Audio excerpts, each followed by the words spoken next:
Ladies and gentlemen, I'm your host for today's broadcast, Insane Layer 13, and it has been a long time, a bit over a year, since I've last been able to broadcast or cover anything on the Forza Motorsport series. But we are back. Within the last month, the developers at Turn 10 finally enabled the ability to watch live races. It took them about 12 months, but finally we have a spectate mode back. I'm interested to show you guys some of the new aspects of spectate mode, but more importantly is not the features in the game, although those will have an impact, it is the racing. I assume that if you are here for today's event, you are looking forward to some actual proper hardcore racing. And ladies and gentlemen, I have a pleasant surprise for you all. Today is the first points-paying race of IESC's GT season. The same series that they capped off their run on Forza Motorsport 7 is what they're really getting back into it with Forza Motorsport 8. Now, IESC has done a few other things before this point in this game's life. Near the start of the year, they did a series with Micro Minis. A few months back, they did a GT4 series where they took various road cars and built them and untuned the engines so they were like GT4 spec. But today, it is proper GT3 racing. Our first race of the day will be at Yas Marina. I am simply waiting for an invite into the proper lobby, so that way we can get everything going as expected.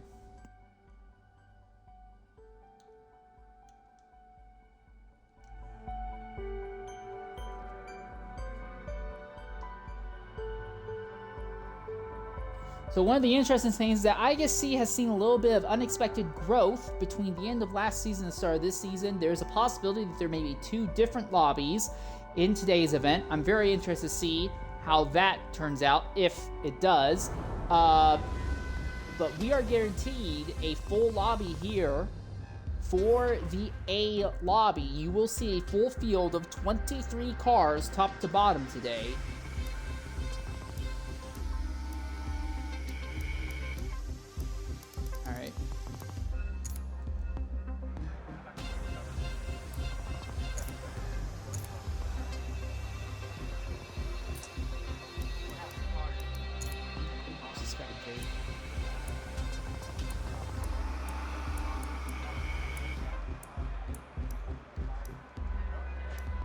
Alright, I am set to spectate mode. So anyways, we are looking at what should be about 23 people in today's event. I imagine right now they are trying to get the lobbies properly sorted out. They have two different lobbies for qualifying, each of them with between 13 and 16 drivers in them.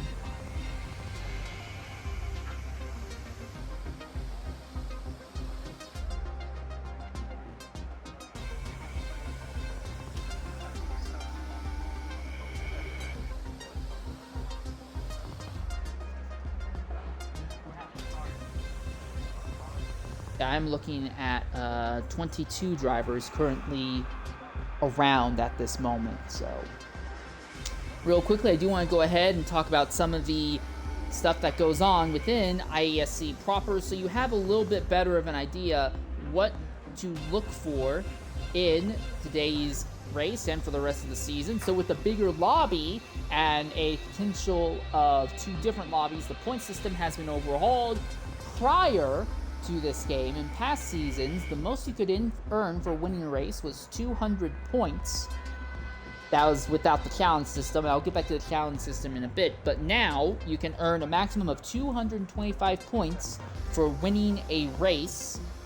In a 23-car lobby, though, last place, 23rd, would earn 105 points. So there's only about a 120-point swing from the top to the bottom. With that in mind, you could end up seeing some interesting scenarios where the ideal circumstance may be to just come home in about 9th or 10th, week in and week out for the entirety of the season. But that's assuming there's no challenges. For the second lobby, that will be the broadcast for that, if the lobby goes underway and there are enough drivers to fill that B lobby, that will be hosted by AJ Gamer.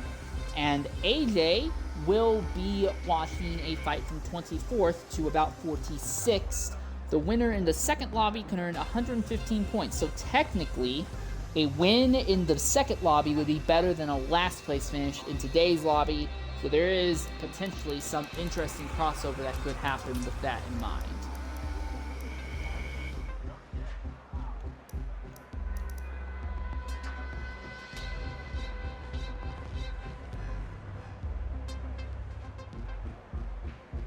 So, to be exact, when it comes to how the points are awarded, winning a race is 225 points. Second will only give you 215 points. Third will give you 205 points, and then is a 5-point downward cascade. So 205, 200, 195, and so on until you get to 23rd, which gives you 105 points. Now I want to go ahead and talk about the challenge system just a bit.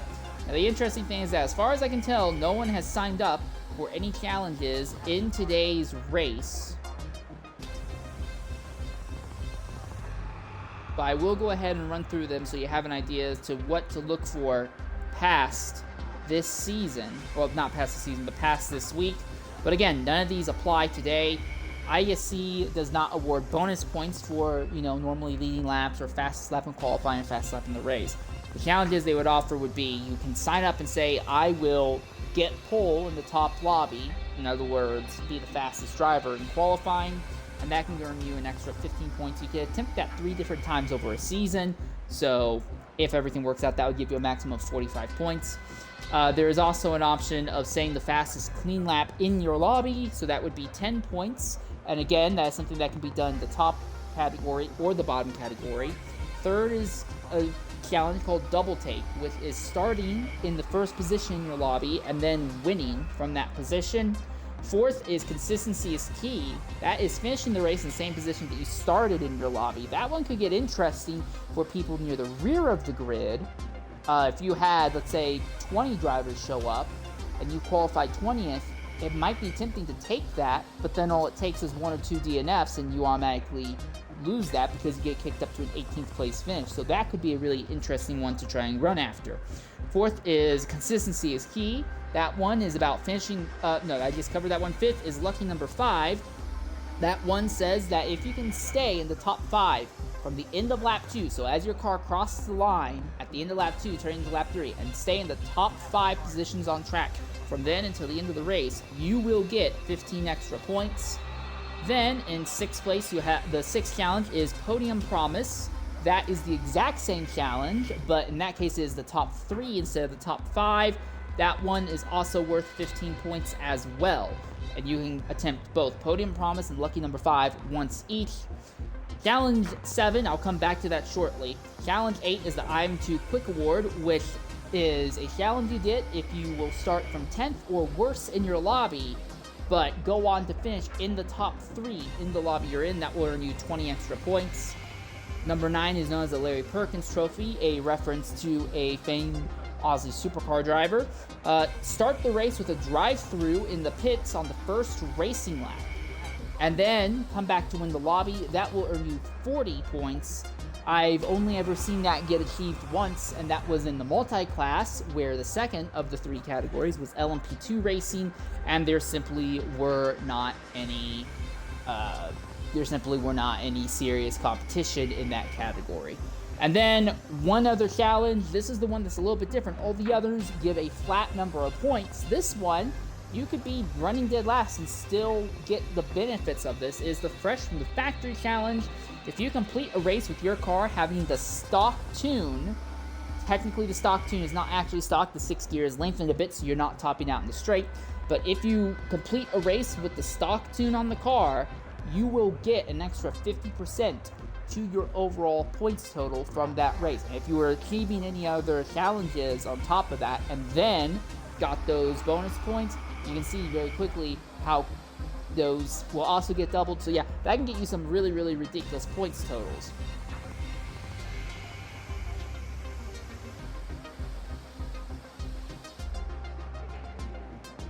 So in the lobby, we are looking at 25 drivers who have qualified overall by the looks of it.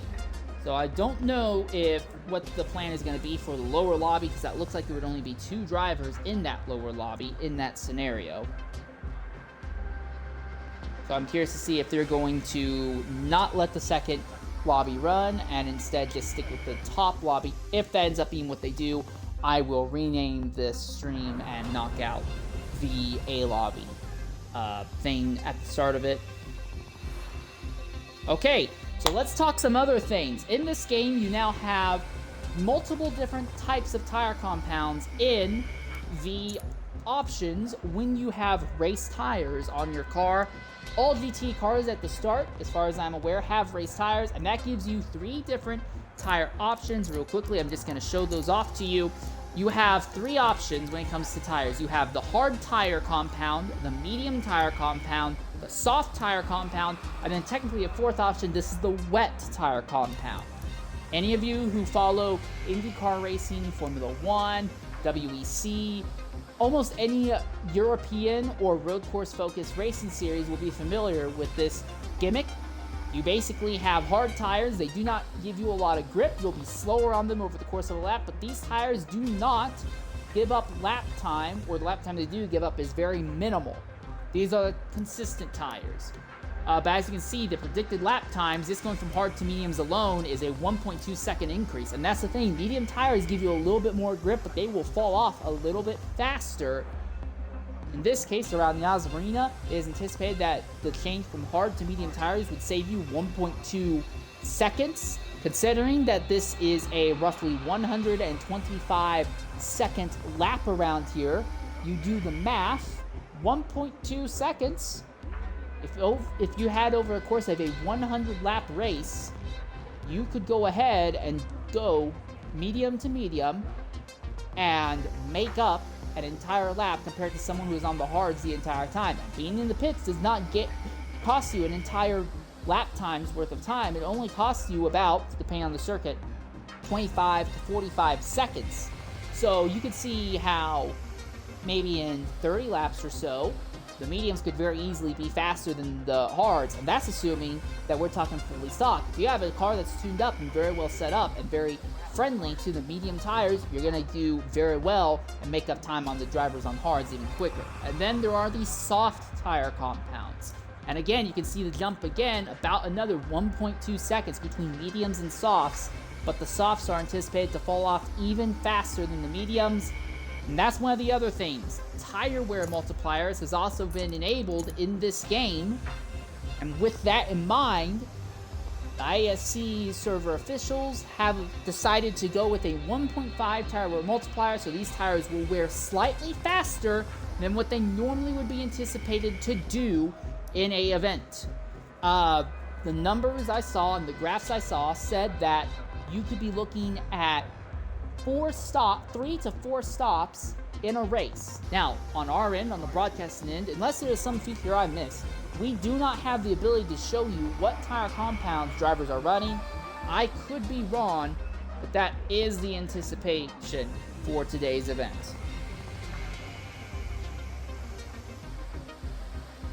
So I just got confirmation that there will not be a B lobby, so I'm going to rename this stream real quickly here.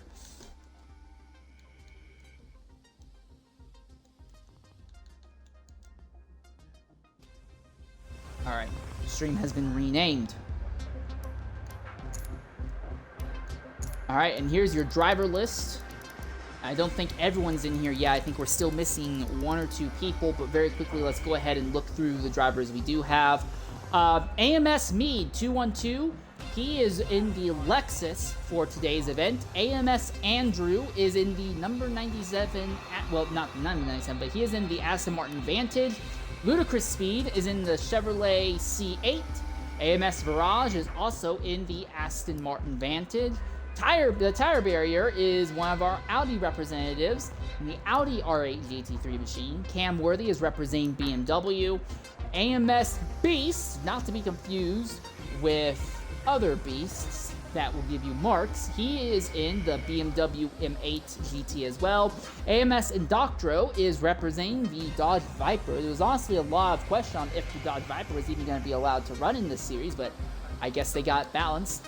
Smee Dini is representing the Lexus, as is TFD Matter. RVN Chaos Fox is representing the Mercedes AMG GT3. PTG J. Caesar is in the BMW M8. Arvian Daikama is in the Aston Martin Vantage. PM221 is in the Acura NSX.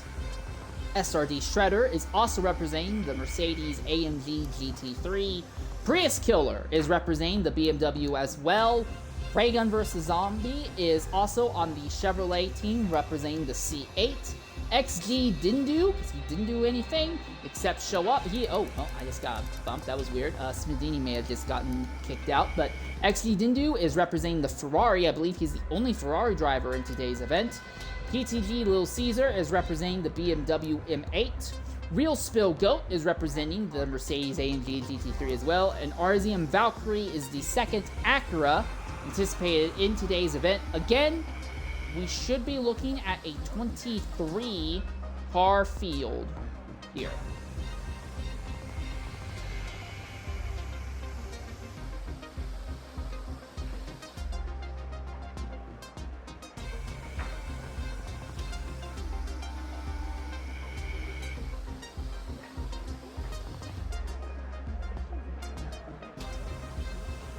So we should be looking at a full field in today's event. But again, with the tire wear multipliers, that's one of the interesting things. Coming into this, I was expecting to hear 3-stop strategy, but I started hearing from drivers during practice as the week went on. I was hearing that today's race would only be 2 stops. You could make it from start to finish on 2 stops. Now, you could run the same tire on all of the stops, but I don't know how ideal that is. I've also heard that at least one driver could be considering a single stop strategy for today's event. I have also heard that some drivers were looking at 3 stops in today's event. Now, there was a preseason non-points race at Watkins Glen 2 weeks ago. I did not get any news on the exacts when it came to tire wear, but there was enough yellow flags in that event that it did not end up having a massive impact. Now, there have been a few other adjustments that have been made to the rules as well. Unlike the time in Forza Motorsport 7, here in this game, Forza 8's first IESC GT3 season will have simulation damage. So if you end up getting hit or bottom out too aggressively over a curb or hit a wall, you will put damage on your car. If you are too aggressive on your shifts, you will also put damage on your engine. And there are rules to reflect that. If your engine is completely totaled and you are unable to move, that will warrant a yellow flag, along with all the prior rules, such as larger multi-car incidents or rollovers that will automatically see a yellow flag. Under yellow flag, we use a modification of Super GT's rules, and these rules have been in place for everything IESC has ran since 2018. Those rules are that when a yellow flag happens, pit road is closed. You are not allowed to pit at all under the yellow flag. Now, if you're already in the pits, that's fine. You're allowed to finish your service, then come back out. But the entire field must gather up. The damaged car or cars will need to find a way around into the pit lane to get their machines repaired. Then once the field is gathered up, you can pit as the field is coming to the green flag restart. The purpose of this is to spread out the field on starts and restarts and reduce the likelihood of restart accidents. Now, it also has an interesting impact on shifting strategy. In races, typically, overcut versus undercut is a big thing.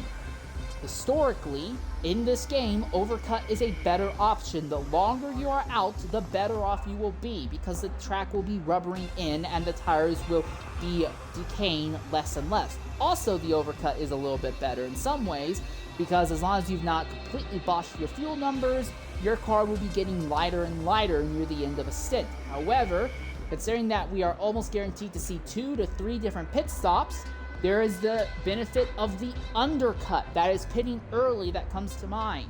If an accident happens, or something else that warrants the yellow flag happens during everyone's pit stop sequence, the drivers who pitted earlier and have already completed their pit stops will naturally inherit track position.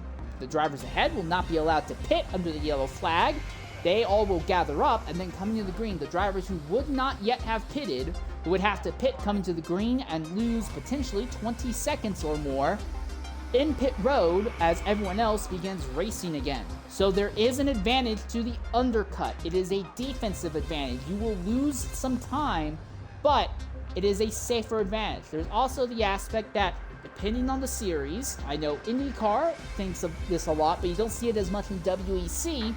The undercut for the last pit stop is incredibly important. What you could see today is drivers stretching out their first tire strategy, their first run on medium tires, so that way they can make their first stop as late as possible. Then, on the second stint of the event, they spin that on the soft tire and make that middle stint as short as possible, just peeling out banger laps as the track goes from day to night. Then, as you go into your final pit stop, assuming it is a two-stop strategy, get off the soft tires and put on the mediums as soon as possible. That, in my opinion at least, would be the ideal strategy if you are looking at a two-stopper. Start the race on mediums, then put on softs, and then put on mediums afterwards. Again, the soft tires are not going to last as long as the mediums. In this game, compared to the last game where tires could last with almost no fall off until you got to about the 75% mark, in this game you will start feeling the tires go through a stage around 22% wear, but that will be a change in the car's handling, will be a little bit slippier, but it won't hurt the lap times. You won't really feel differences until you hit about 50% tire life. At that point, you will start having trouble turning in, you'll start having trouble braking and accelerating earlier. The problems will start to gradually accelerate piece by piece as the percentage racks up. Once you hit 60%, it will definitely be noticeable. And the numbers I've been hearing and the numbers I've been experiencing myself, if your tires are at about 67% wear, you are going to be in a world of hurt. Okay, another thing to consider as well. The defending series champion Scored Buffalo 31, who won the last race of the season and took home a 300-point victory in that event. Well, he is not here today. He is anticipating running in this series, but he is missing the first race of the season. As I'm sure you can imagine, that would be a gigantic hole that he would have to start from. Now, reminder, last season, it was Scored Buffalo who won the season after winning several of the first few races of the season and then finishing in the top 4 in all of the remaining races, including a streak of top 2 finishes as the season came to its close. It was incredible, but it was that attendance consistency that helped him win it. But the man he was trying to hold off missed a race early in the season and only finished 4th in one of the others, but won nearly every other race that he was in. He clawed back a gigantic points hole to be right on the tail of the championship fight at the end of the season. You can absolutely afford to miss a race or two in this series and still win the championship. But with the points being redrawn as they are now, and you are guaranteed over 100 points, so about 40% of the race winner's points just from showing up, missing a race will be slightly harder to deal with. But again, and I mentioned it earlier, that's where the challenge feature comes in. The challenge feature is ideal for enabling you to make up positions as if you didn't miss races. It could be a massive shame. Again, if you have a race where you will have came home with 200 points, and you also have that 50% bonus from the stock tune, well, stock with quotation marks, on the car, you've basically added an extra 24th place position to your in-season results. So very interesting thing to consider there. Again, real quickly, I want to look at the drivers list. We should be looking at a full field today. I think we're missing just one driver. Arzian Valkyrie is here. One of the officials who was anticipated to be in the lower lobby, that was Deed Speedman, representing the McLaren 720S. He is going to be running in this event instead.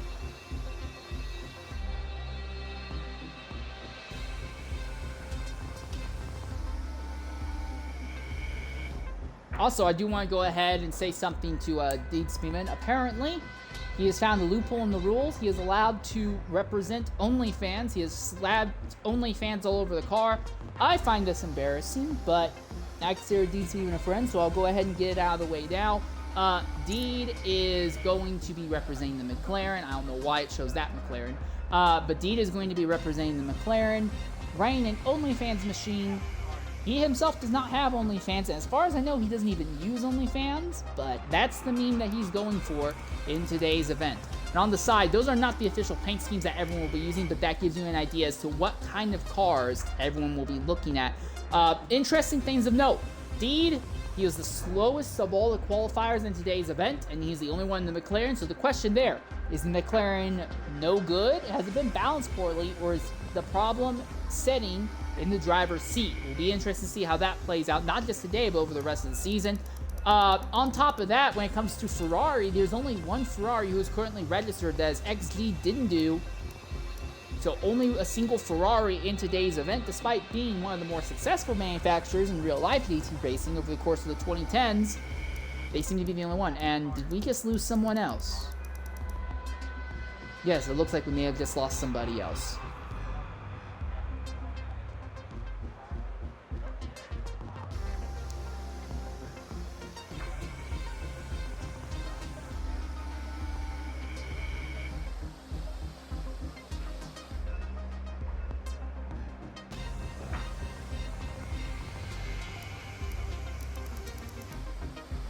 Everyone except for Ludicrous Speed and Deed Speedman are currently readied up and good to go. Again, as far as I'm aware, there is not a method that will let us see how this goes. Again, here's something else to consider. Race will be starting at about 1,500 hours in-game time. Timescale is ×4. So 1 hour in real life will be 1,900 hours. So the majority of this race will be in the daytime, but the very final laps, the closing laps of this event, will be run in the twilight going into night. One of the fun things I find about this event is as the race finishes and the leader crosses the line to take the checkered flag and win, a series of fireworks will be going off on the start-finish line straight, so keep an eye on that. Also, something else to consider, the starting track rubber level is at 30, and the dynamic track rubbering is on. With a full field and the timescale at ×4, more than likely you will see the track completely rubbered in by the end of the race. So the lap times are going to be dropping quite quickly. Under some circumstances, I imagine we could see some drivers go ahead and set faster laps near the end of this event. Oh, here we go. Looks like we're about to get underway now.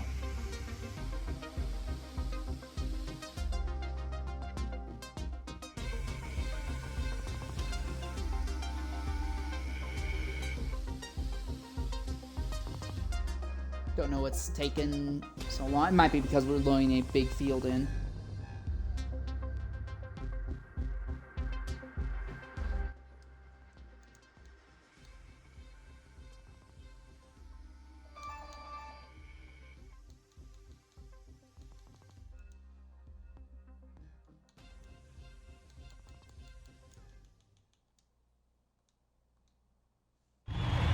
All right, here we go. Yeah, it looks like we're going to have only a 22-car field, so I'm guessing a few other people may have dropped out. As the field begins to line up, let's go ahead and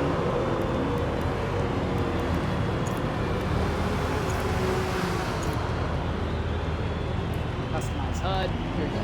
Print data on, driver list on, map off, player card off, control bar on, button legend on.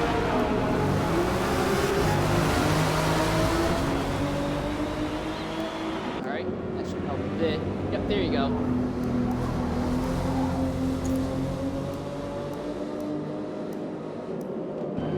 So we don't have to worry about the penalty. We will take a quick look on the pits, though. The main thing I'm going to be focused on will be time on the ticker here, as the field is currently setting up. Driver list. At the head of the field is SRD Shredder, but that is just temporary. Probably double checking some things before we got underway here. But our pole setter is going to be this man here. RZM Valkyrie is starting on the front row with Real Spill Goat.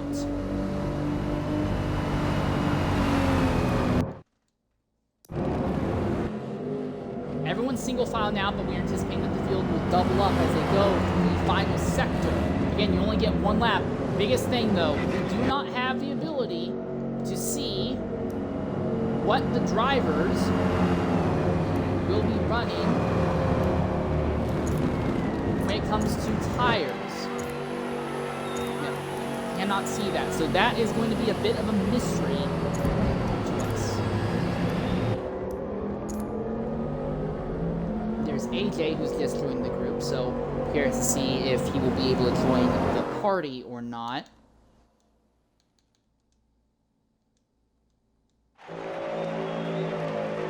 As they go down the back straightaway, something else to consider. There has only been one race for any of the series that are affiliated at this new Yas Marina layout.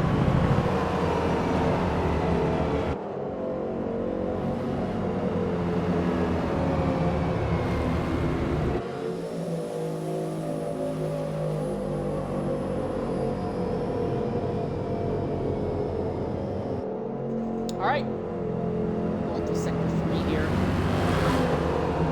No drivers are signed up for any challenges. And we may have had an issue. It seems like a bunch of drivers have suddenly begun dropping out.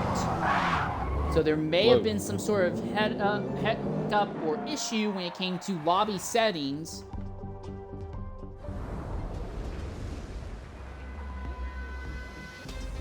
All right, AJ, welcome to the party. Did not expect to see you here. Make sure that you include your audio. There should be a little thing that will say include audio or don't include audio. But double check and make sure your audio is included. Looks like you and I will be sharing the booth today. So, in your opinion, setting up for this, you have been away from broadcasting proper for several years, since about 2020, early 21. First time back in a long time. What are you looking forward to the most? To be honest with you, I quite honestly don't know, but know that there's a bunch of great guys that are racing here. Like, you know, some of the guys that stand out is Ludicrous Speed, Deed Speeman, Tire Barrier, TFP Matter. You know, there's a handful of guys in here that are pretty darn good at racing. So, who knows? We'll see. Definitely the layout's way different than it was in the last game, so we'll see what happens.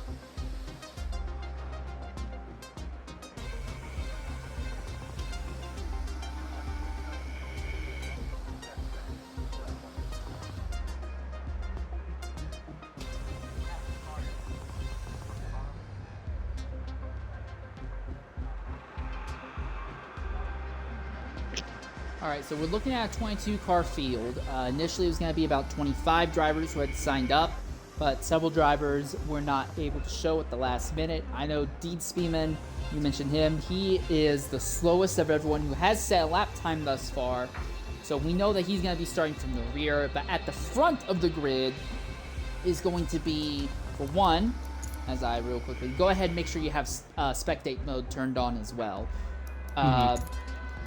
But one of the drivers who will be near the front is going to be Real Spill Goat. The other one, RZM Valkyrie. So the big interesting thing, Valkyrie is one of only two drivers representing the Acura NSX, the other one being BM221. Goat is in the Mercedes AMG GT3, probably the most popular car on the grid. So the question there is, has Valkyrie found something with the Acura NSX that no one else has found? Or is this just a scenario that Valkyrie is good enough that whether the cars are balanced or maybe the NSX is at a disadvantage, he's good enough to be at the front anyway? Because again, it's not like we're seeing dominant cars locking out the front. It is a popular car and an unpopular car on the front row.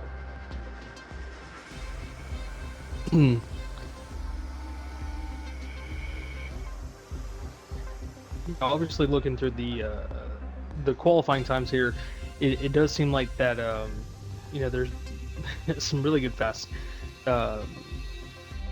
guys here as Valkyrie and Goat sharing up the front row here, so that should be a very interesting battle to see how those two play it out here in this race. Alright, we're loading onto the circuit proper once again.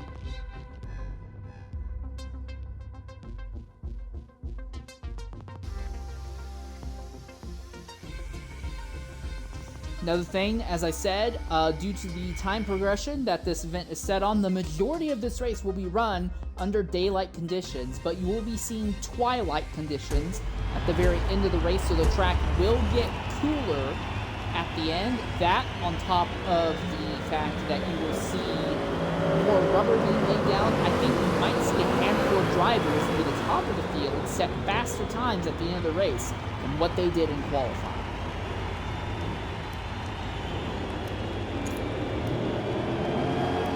Yeah, and obviously these guys are going to take a pace lap here, so that way everybody can kind of get more the way they qualified. So,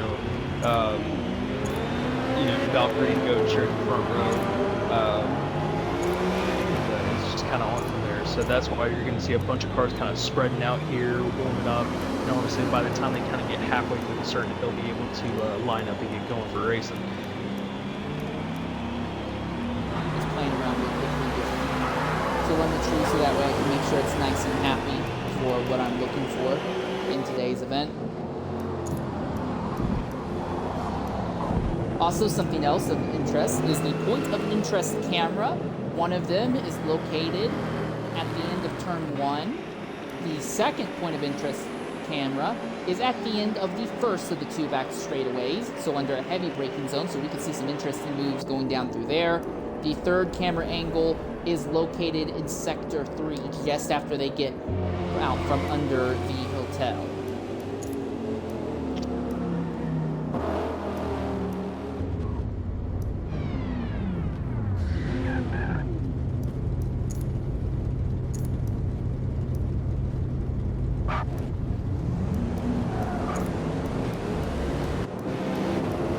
We also have a good old case of your classic cruise camera as well, so that would be a pleasant surprise. And I will at some point try to spend at least one lap on board with somebody to get you an idea as to what a proper flying lap is like around here.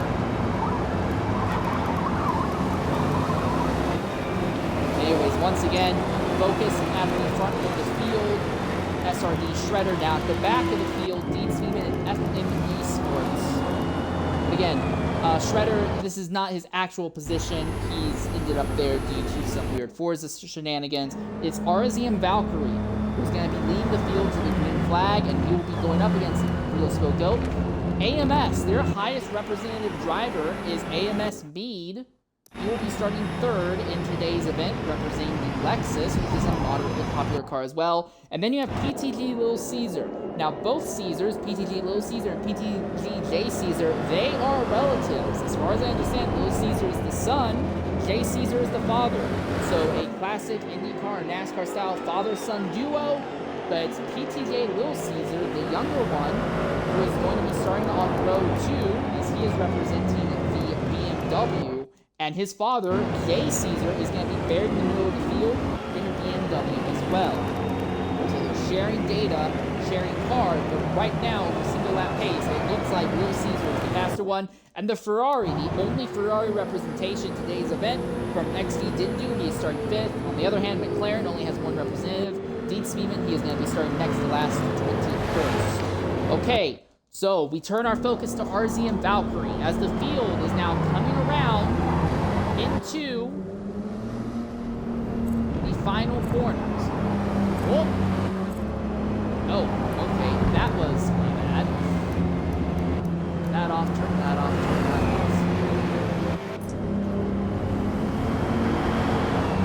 off. And they're lined up side by side here. Yep.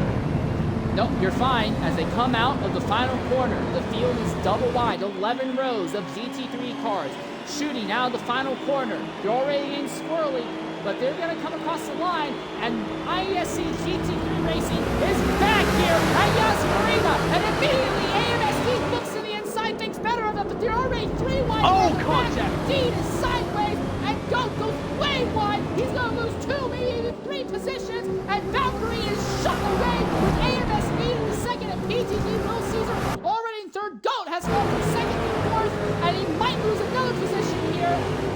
No, it looks like he's going to stand, but they are side by side. He's on the extreme outside under heavy braking into the first of these big near paper corners. Now onto that straightaway. Valkyrie has already opened a full 1 second gap over AMS Mead. He has already broken the track, but this is going to crazy because the entire field is second on back is on top of each other in a big draft train. Is anyone going to try to run some big guys into the braking zone? Does not look like it at the front, but in the midfield you can see stuff. Little Caesar a little bit slow. Oh, contact between Little Caesar and Goat. They're both in traffic side of the event. It's speed breaking away. And now here comes Raygun versus Zombie. Raygun coming on the outside here. 3 wide for third position. Goat inside. Little Caesar in the middle. And Raygun on the outside. Someone has to back out. And who's it going to be? And it'll be Little Caesar who backs out of it. Yeah, and Goat takes it over here as they're going side by side here, and now it's Raygun versus Little Caesar here. They're fighting side by side there. There's a little bit of contact way back there. It's still a single file express going back there. Everyone's still jockeying for position here, but Valkyrie leading the pace here at Yas Marina.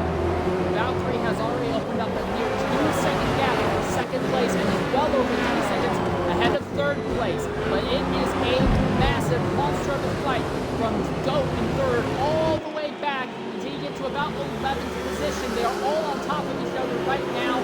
They know that you don't have a lot of speed. Maybe you can gain your positions now and just keep the bleeding from going away from you. All right, I'm looking at this fight here for 4th, 5th, and 6th. AMS Blast is right there behind Raygun. Raygun had a great first lap, but it looks like he's already struggling a bit with that machine. The Argo coming around the outside. 3 wide now. Almost 3 wide. No, XC thinks better of it.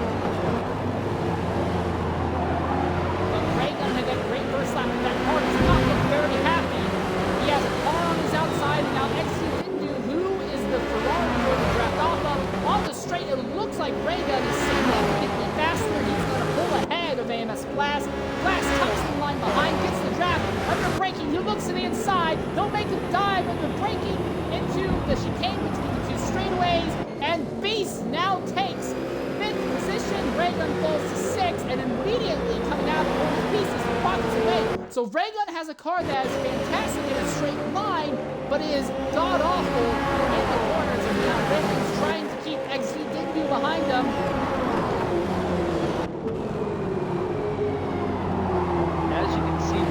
With this track here, you can see a lot of long straightaways, and yes, while about 95% of the track is mostly tight corners and wide entries, you can tell that most of the passing will have to deal with these long straightaways, and especially with those big sweeping corners. That's going to help with the advantage with some of these guys, because if they're not, all that great looking sideways in the corner, it's going to be a long night for these guys. So everyone's going to see them file out. I mean, on back, it seems like a very tight race, as AMS Beast is still leading against Raygun versus Zombie. I hope I said your name correctly. Blue for Speed and AMS Barrage. Right now in the fight for the 10th position, SRD Shredder stays in 10th. He's using the draft off of AMS Barrage to keep PTG J Caesar, that is Caesar the Elder, behind him. Shredder's long-term friend, PMG21, is back there in 12th position. But now the field is starting to spread out, and Valkyrie has opened up a 4.5-second gap on AMS Mead. Real Spill Goat about 1.5 seconds behind Mead as well. I'm seeing Shredder trying to make moves on that Mercedes and Barrage ahead of him. But now Shredder has to do a little bit more defense from the Lexus of Caesar behind as they head down the back straightaway. Yeah, there's a lot of these guys trying to break the draft. I mean, you can see it no matter what track you're in. He's going to the inside, and that's a little bit of contact here. It is AMS Barrage versus SRD Shredder, and it's just a not good time for SRD Shredder. He's getting passed by J Caesar here, and it's a tight battle for the top 10.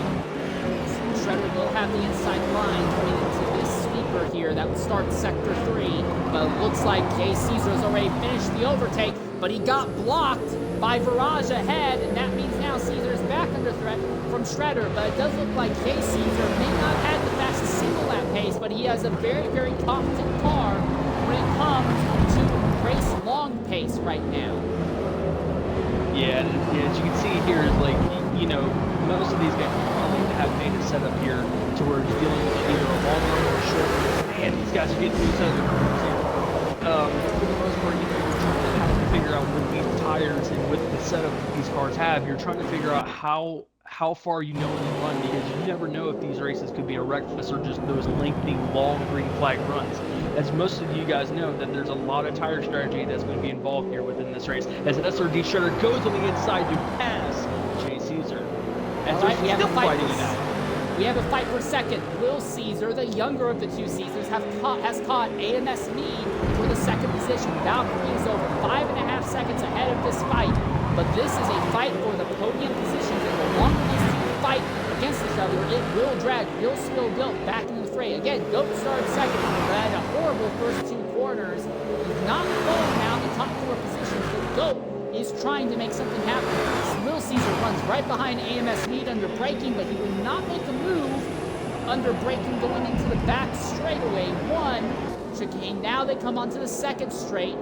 Neither Mead or Little Caesar got a real good run out of the chicane, but it looks like Mead has a slightly better accelerating car in the Lexus. Little Caesar representing the BMW M8, trying to come back, but he's just not close enough. He's good enough to have the draft, but I don't know if he's good enough to make an overtake. And again, like you said, the big question, of course, is going to be tires. What tire compound is everyone on? Us in the booth, we do not have a way to see his rain soft tires, medium tires, or positions here as he's got moved out the way, as they're still battling inside the last part of the top 10, and it is a hornet's nest back here, fighting it out for that after top 10 here. And man, it got a little crazy between Caesar, Shredder, and Barrage, as Barrage is now back down to 14th here. Sorry to interrupt you there, but it was getting a little bit faster back there. All right, they're side by side, briefly coming out of the final corner for the second position between Mead and Little Caesar. And Little Spill Goat is close enough that if these two basically spend too much time side by side or keep making contact, he will be gaining a massive toe off of them in a straight line. The other thing, though, is that while these two are fighting, Little Caesar taps the inside wall there, going through turn 2. But as these two are fighting, Valkyrie continues to open his gap. He is at 7.8 seconds against this fight for second position, almost 8 seconds now. Oh, Mead he lost went wide and he gets him on the inside. Yeah, Mead just completely overshot the corner, and Little Caesar had the entire inside line open, took it. Now Mead has the draft off of the BMW, and here comes Little to the inside. Side by side as they come under braking at the end of the first straightaway. Who's going to go deeper under brakes? It's going to be Mead going on the inside, but still, Real Spill Goat starting to reel them in as they go side by side, making a little bit of contact here. But Real Spill Goat is really enjoying this, and his Mercedes back there. We're watching these two dog it out here as Goat playing ever so slowly here. Jaws music back there, as it is a slow fight for second, but it's definitely going to add effect to the pace as Valkyrie is just cruising off into the sunset. I wonder if Mead was on a set of soft tires, because he is really struggling making these higher speed corners. He is running really wide, and it's let PTT Caesar get alongside him again. I think Mead might have a setup that's either prioritized straight line speed and has kind of sacrificed some tire life, and it's letting Caesar, who's not as fast as straight line, get past him. Little Caesar has completed the overtaken sector in the more technical part of the track, and now Mead is under threat from Real Spill Goat. Goat is really trying to make it hard on these guys as he's really wanting to wear their stuff out, but you know how he's trying to play that long game here as they're side by side down the straightaway. Will Goat make it 3 wide? Maybe not. And down the front stretch here on lap number 7 here, as it is now a 3-way fight and he's making it 3 wide. They're 3 wide. Yeah, 3 wide for a second position. Coming into turn 2, and it is Little Caesar who is going to lose all the spots in the process. He is trapped on the outside of AMS Mead, but yeah, Goat is just laying in the weeds the entire time, and now he has shot past both of them like a cannon. Now the draft will have a big impact on deciding if Goat can hold this position, though. Mead and Little Caesar will have draft Goat immediately swerving into that, so we're trying to break the track. But I don't think it's really going to affect his power unless he stays on the inside here. Mead's going to try to go to the outside here. It's just, who's going to get it at this point as Mead successfully passes him. But here we go down to another straightaway here. lot more cautious on braking. That thing that gave him a great acceleration, and they're coming up to 3 wide again potentially. Little Caesar on the inside of me and go.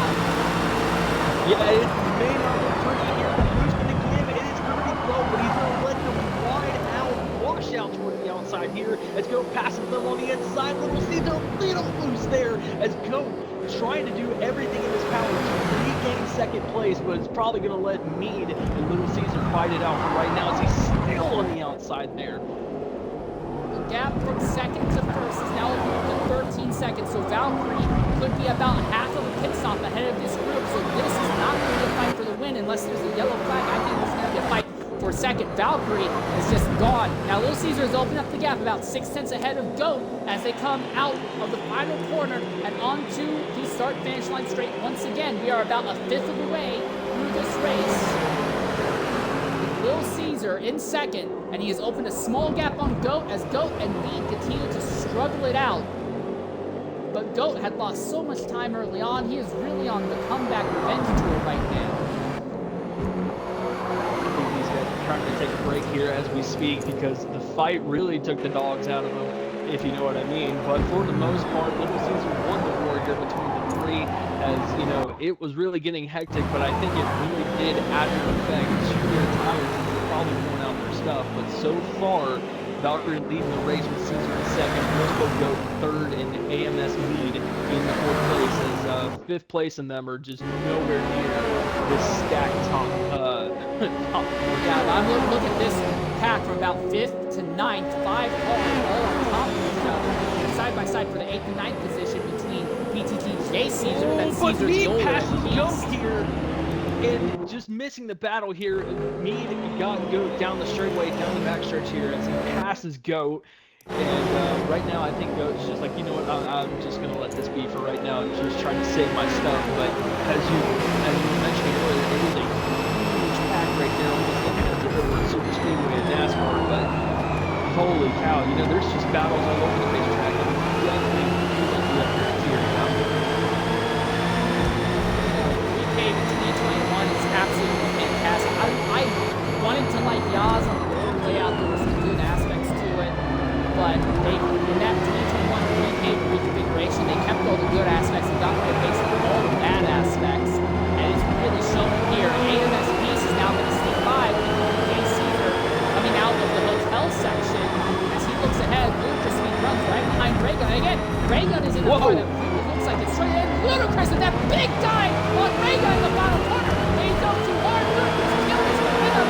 Not only is Ludicrous going to get his system back to Raygun, rolling the car next to Victor. Make it overtake on the outside. Now here comes Beast on the outside. And Beast now on the outside of Ludicrous. But Ludicrous will hold position now as they go to turns 2, 3, and 4. It is a Hornets next here between 5th, 6th, 7th, 8th, and 9th. Man, if you notice, I think some of the these guys are all fighting for position as it's side by side right behind Ludicrous Speed as J Caesar tries to go to the inside of Beast and will prevail here as he will try to get around Beast, but it's still a side by side for 8th place. Real quickly as we look at the end of the back straightaway, Little Caesar has broken away a bit from Mead and Wilsbo Goat. Those two are really struggling it out. The gap between 4th and 5th is about 7 seconds. We look under heavy braking. It's like a hornet's nest, like you said earlier. 5th to 9th, they're 3 wide as they are going through there. And back there, Shredder is really getting bullied. He has now dropped out of the top 10, slipped back to 13th position at this stage in the event. Yeah, and most of these guys are still fighting it out as Risco Goat and AMS Mead are still fighting out for the 3rd place position, and it just seems like almost every other lap these guys are fighting for that 3rd place spot. Little Caesar are already driving off as is, but I mean, for the most part, it's just very little battle here up in the top 5. For the most part, yeah, 5th on down, it is just fight for what you have for pit stops come around, which should be here within the next maybe 10 laps, depending on. Might be sooner than that. I look at RZM Valkyrie's tire where he is in the 44% range right now. If I go back to Little Caesar, who is currently in 2nd position, and I look at his telemetry right now, it is at 46% as well. I think his possible that everyone at the front has burned through their tires at about the same rate right now? They're probably all on mediums, I would imagine. Well, no, Millsville Goat's only at the 30% range, so I wonder if everyone at the front is actually on softs, and Goat might be on the mediums trying to play the longer game here. Goat will likely inherit the lead, or at least come very close to it, once our leaders come into pit. And now look at me, as we right behind about Goat. that too, is that, you know, these guys are already pre-planned the strategy, as most races are, and like we talked about earlier, it's depending on how much of the long game there is. And so far, while we've had great action around here on the racetrack, there's also on the aspect of, you know, this is the long game now. So who played it right going into this stint? Yeah, to me at least, it looks like the fight's going to be between Valkyrie and then this duel here, Mead and Reelsville Goat. Little Caesar, 17 seconds out from Valkyrie. Unless Valkyrie has something really problematic happen, I don't see him being able to make that gap up, because Little Caesar and Valkyrie are on the same tires right now. So as far as I can tell, I think what's happened is that Valkyrie and Little Caesar are on soft tires, and Reelsville Goat and Mead are on medium tires. So that has enabled Valkyrie and Little Caesar, more Valkyrie on Caesar, to open up a big gap early on. But Goat and Mead are spending so much time fighting with each other that it is going to hurt them. Once the leaders pit, Valkyrie is going to be on fresher tires that will come out either right with them or potentially even once we see our leaders make their stops. As the battle for fifth here is really getting exciting here, Dindu versus Raygun is really getting interesting here, as it is. Oh, he goes to the inside and passes him very cleanly and lets him by. And now XG Dindu is leading the pack, but Raygun now regaining turns once again.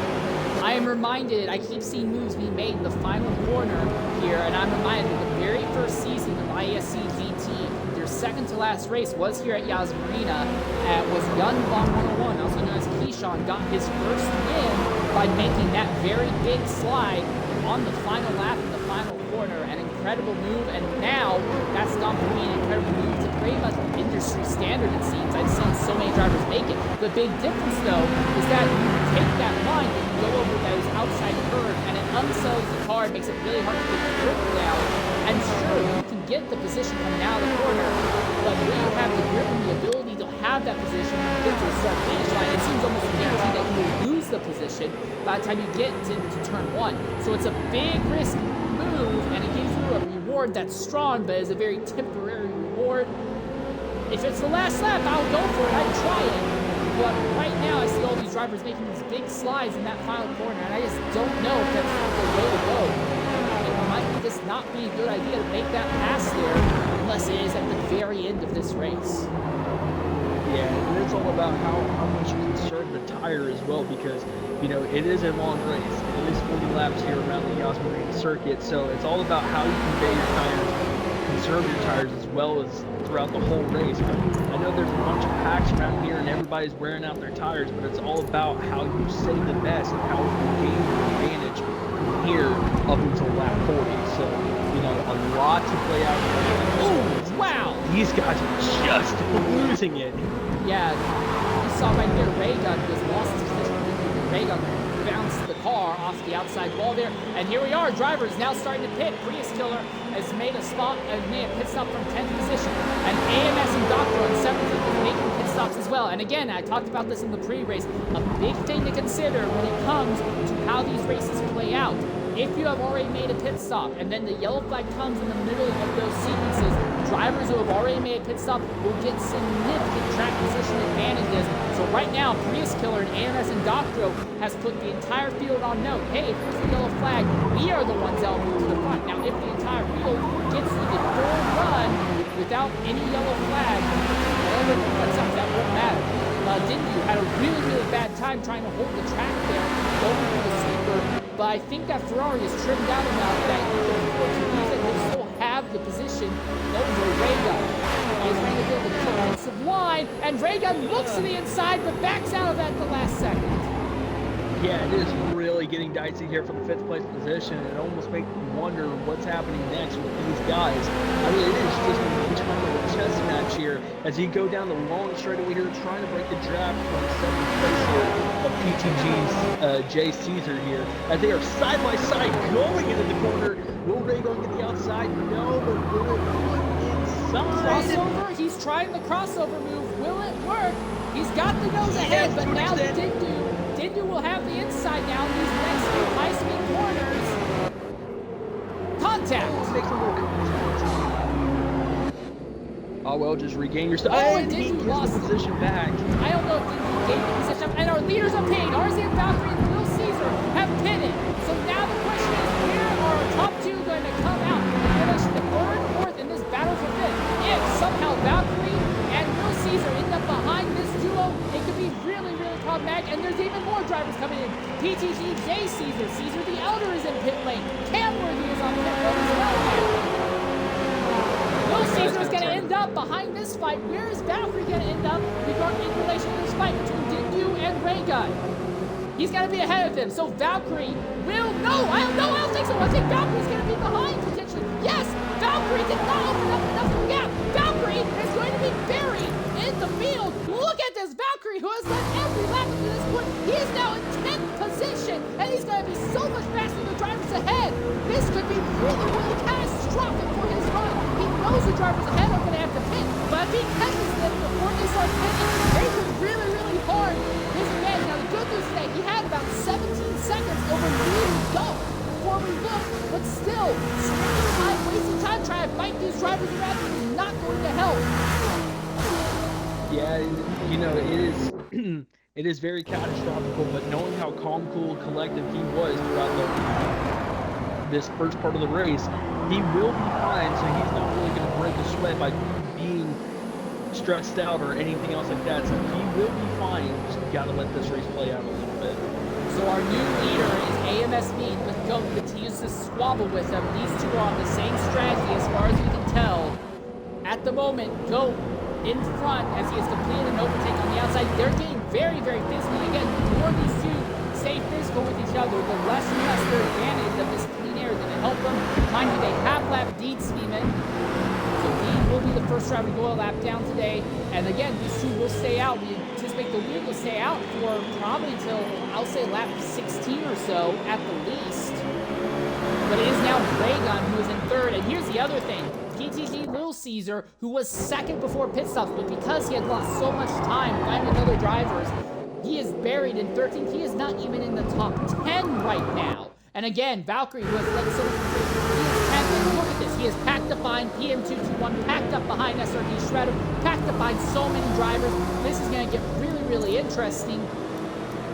I'm going to go ahead and look on the onboard camera, the roof camera, with Valkyrie as he tries to make his way through this big fight of cars ahead of him. Yeah, I mean, it's definitely a guy with cars up here as, he gets underneath Lucas here, gets a little bit of, but Alan will still have the, so Lucas here will have the outside advantage here as having that on the outside and come back with the line, and SRD Shredder is not laying things out as he'll cover the outside of these, and he does it, it's 3-1. And the braking, and this is perfect for Valkyrie because Valkyrie gets finished and overtaken PM, and suddenly Valkyrie is right there behind this fight.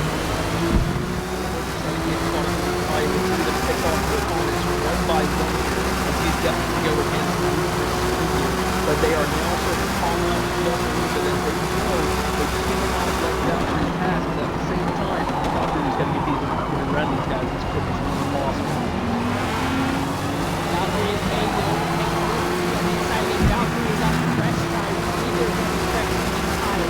The Valkyrie is on the fresh level right now as picking up and laying down these drivers who are on older tires. Wow, look at that move on the inside of the Beast! A little bit of a smoothness there as he is done. Now it's time to go again. As we said, that up.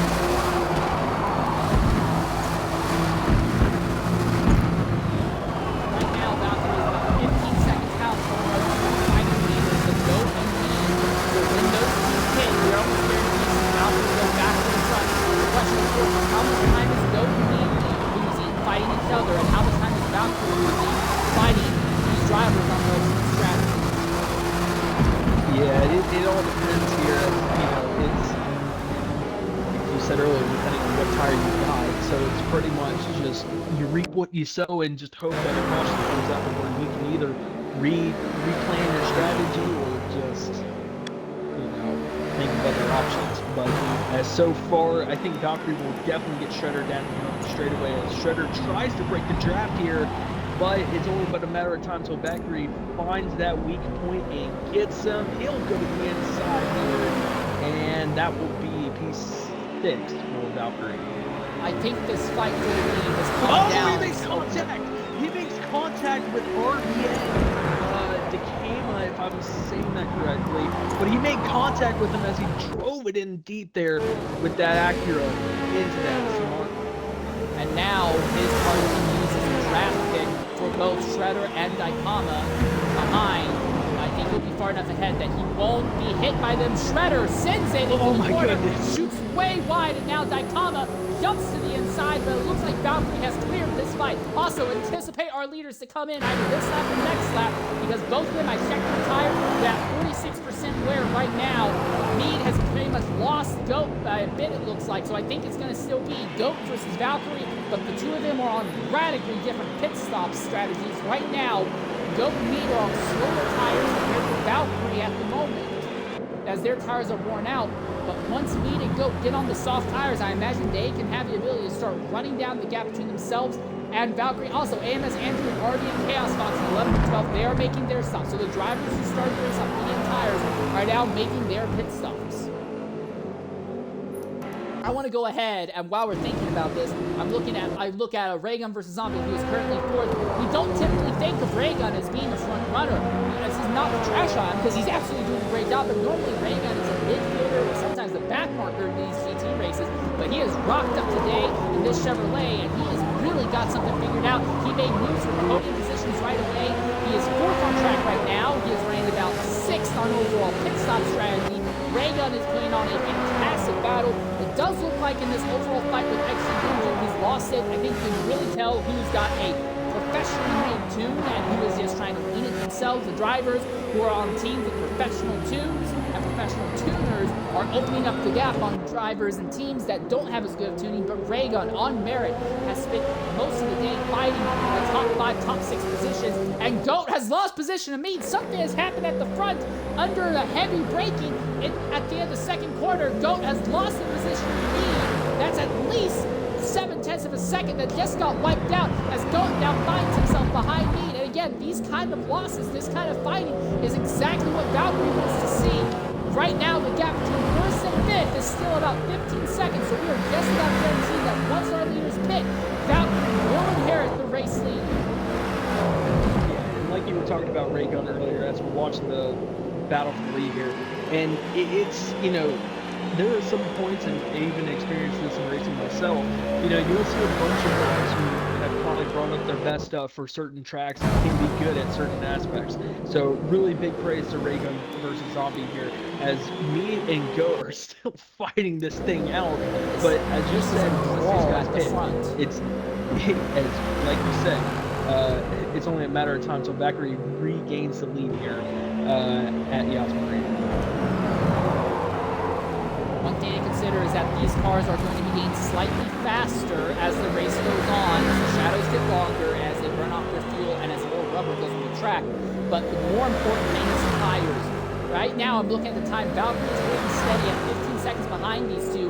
If Valkyrie is holding steady at 15 seconds while these two are fighting, if Mead and Goat could stop fighting and not give up time for several laps, I think there's a risk that Valkyrie would actually end up losing time to this duel. But because Mead and Goat have spent so much time on top of each other, I think there is a very, very high likelihood. Oh, and AMS and Doctra has dropped out of the race.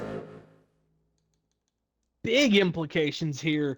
That's not something that you're wanting to see here. Might have been having a lag issue or something right there, but that is not a good way, as he was running towards the mid-pack there, probably towards 15th, 16th. I don't remember where he was running, but not a great evening for him. One question: when these top two pit, what are they going to do on pit stops? I will go ahead and throw this out there. These two are on medium tires. We're anticipating that this is a two-stop race, going either medium, medium, soft, medium, soft, medium, medium. These two started on medium tires. Are one of them going to get on soft and the other stay on medium, or are we going to see something else instead? I don't know, man. It is going to be a very interesting fight here. Oh, here we go! Goats into the pits! Goats into the pits!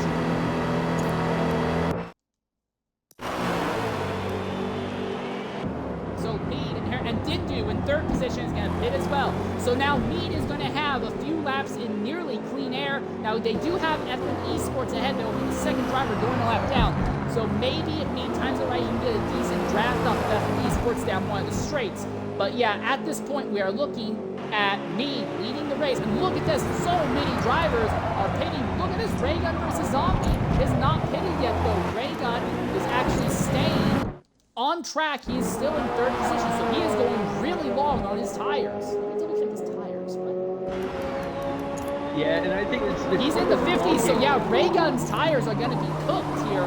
But I wonder if Raygun is going to try to maybe one-stop this race. We're on lap 18 now. He's at 58% tire wear, but Raygun might be trying a single-stop strategy. He might just go one set of medium tires to another set of medium tires. It would be a bold strategy. Let's see how it plays out. Yeah, and like you said, just trying to play that strategy here as really it's the first race of the season. What really do you have to lose? And honestly, play the weirdest strategy you've got, because you never know when that caution is going to come out and play into your favor, but you play it just right, nice to find yourself up there in the top 10. Big thing for Raygun is that, well, it's pretty much guaranteed he's not going to be fighting for this win. Mead, Valkyrie, and Real Spill Goat are all so much faster than him. This could give Raygun a top 4. If he times this out right, he might end up ahead of Little Caesar. All right, Mead is now pitted out of the lead position. Valkyrie's actually closed it down to about 13 seconds behind Mead before the pit stop. So I wonder if this one-lap overcut is going to help Mead. I mean, this does mean that his tires will be a little bit better than Goat's over this next run. But the big question that I have, at least, is going to be, all right, Raygun's going to be pitting this time by. But the big question I have is going to be for Valkyrie. Now that he's off the softer tires, he's going to be on something that's a little bit harder. Are we going to see Goat and Mead be able to run him down or not? Again, Valkyrie hit about a little bit less than a third of the way through this race. Yeah, I also will go ahead and say, trickier question. I will also say for Valkyrie, he might try and make it 2 stops, but instead of putting on the mediums at any point, he may consider just going soft on all of his stints. If he can do that while Goat and Met and Mead actually on the mediums on even one of the stints, Valkyrie will massively destroy them just off of being faster over all of his stints. We'll see how that plays out as this event goes on. But looking at his telemetry right now, it looks like Valkyrie may have jumped onto another set of soft tires. Maybe. He's at 21% already after only about 7 laps or so on this set of rubbers. So yeah, Valkyrie might be trying for a soft strategy. The only driver far as I know to do so. He is currently 20 seconds ahead of PTZ, Little Caesar.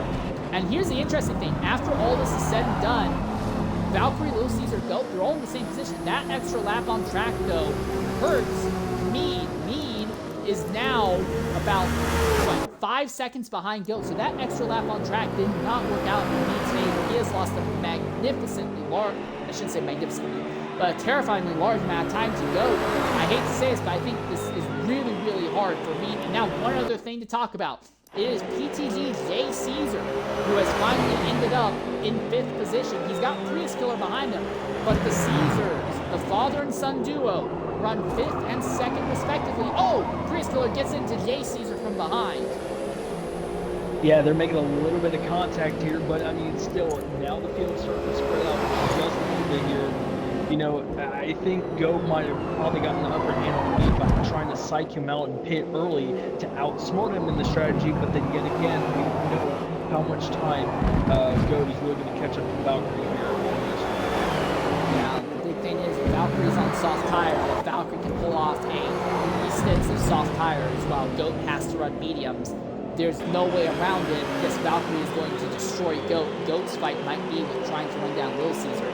But again, Big Caesar the Elder, runs in 5th, keeping Prius behind him. Everyone except for FM Esports has pitted at this point in the race, and Raygun versus Zombie in 9th position is making his 2nd stop at about halfway. So I think Raygun is going for that one-stop strategy. Now, he's fallen all the way to about 9th position, but maybe if he doesn't have to pit again, he can make this work. The problem is that this first stint for Raygun, it was 20 laps, and one of those was a pace lap where you're not really stressing the tires. This second stint for Raygun is going to be 21 full pace racing laps. Now the track will be rubbered in, and we will see the sun gradually going down near the very end, so that should help a bit. But again, I don't know about Raygun. His tires may be really, you may see him running in the top 7 or so, and then hemorrhaging spots in the last 3 laps of this race as his tires just give up. I'm really concerned about Raygun's strategy. Well, the game says that Raygun's made his 2nd pit now, so maybe Raygun pitted way earlier and I missed it. I don't know. Maybe I'm stupid. I didn't recognize him the first time, but the game says he pitted twice. Well, it says he's pitted once earlier, so maybe I'm just missing something here. But anyway, Raygun is the first. Yeah, either way, if that's the case, then Raygun is on his 2nd stop halfway through, and that would mean that he would be going for a 3-stop strategy, absolutely. So he would be running 4 stints on his tires. So we're seeing 3 stops for sure from Raygun, I think. But it looks like from the rest of the field, it looks like 2 stops are the way it goes. It's going to be how far can you make the soft tires? Again, RZ and Valkyrie, I think the big thing that's going to decide everything. The RZ team may have figured out how to get him a setup on that car so the soft tires aren't wearing off and he can afford to go soft. If everyone else cannot do a soft strategy, suffice to say, there's no way you can beat Valkyrie on track. If Valkyrie is always going to be on the soft tire without issue, that's it. Forza doesn't have a way for the officials to, or the people who set them up, to mandate that you're on multiple tires in a race. So the outright ideal way around the track would be soft. Now again, I could be wrong. If Valkyrie makes a stop soon here, he may have to jump on the mediums at the very end. But right now, he pit around time 11, 12 or so. He pits again at around 24. He might have to make it. Oh, and Raygun's lagged out. Raygun is out. What's happened there? Yeah, what a tough evening for him. I mean, that, as a guy who was running really good up until this point, I mean, that is a tough way to end the night. Yeah, well, that kind of takes him out of the wild strategy game now. It's also really wrong because he was having it looked like he could have had a top 10 run at play here. PTGJ Caesar and Prius Killer cannot get away from each other, it seems. Now look at the gaps on track. Right now, the top 18 drivers are all in the lead lap. The tire barrier is at risk of going a lap down probably in the next several laps to Valkyrie. Valkyrie, look at this on the timesheets. He is 19 seconds ahead of Real Spill Goat. And then PTJ Little Caesar and Real Spill Goat are about to have a fight for second here. And Mead is now 13 seconds out from PTG Little Caesar at this stage in the race, and Prius is making a stop. But yeah, Mead, it's whatever has happened. I don't know, maybe Mead's gone to hard tires, and he's hoping that the hards can last him to the end without stopping. But Mead has gone from being about 4 seconds out from Goat to now being 15 seconds out from Real Spill Goat. He is almost a full pit stop behind. So yeah, whatever strategy or whatever's gone wrong with Mead, it is absolutely tormenting him at this point. I wonder if maybe there's damage to that car. Not enough to warrant a yellow flag, but I wonder if there's damage to that car. I don't see any damage, but he's on relatively fresh rubber as if he's on mediums again. So yeah, or maybe, again, maybe Mead's on hards. We don't have a way to really tell what tire compounds everyone's on. If Mead's on hards, I don't think this is going to work because I'm looking here. Indeed, Steven, he's a lap down, so don't worry about him, but I'm looking at PTGJ Caesar. He is closing up right on Mead. Mead may have just destroyed his own chance at a top 4 finish. Yeah, I mean, it was really getting dicey there, but I mean, I think spending all that time battling the Goat and also staying out there really cost effective. Well, he's lost like 13 of these seconds after making his pit stop. So I wonder if maybe Goat's on the soft tires now and Mead's not. Again, I don't think that tracks. Well, actually, it might track.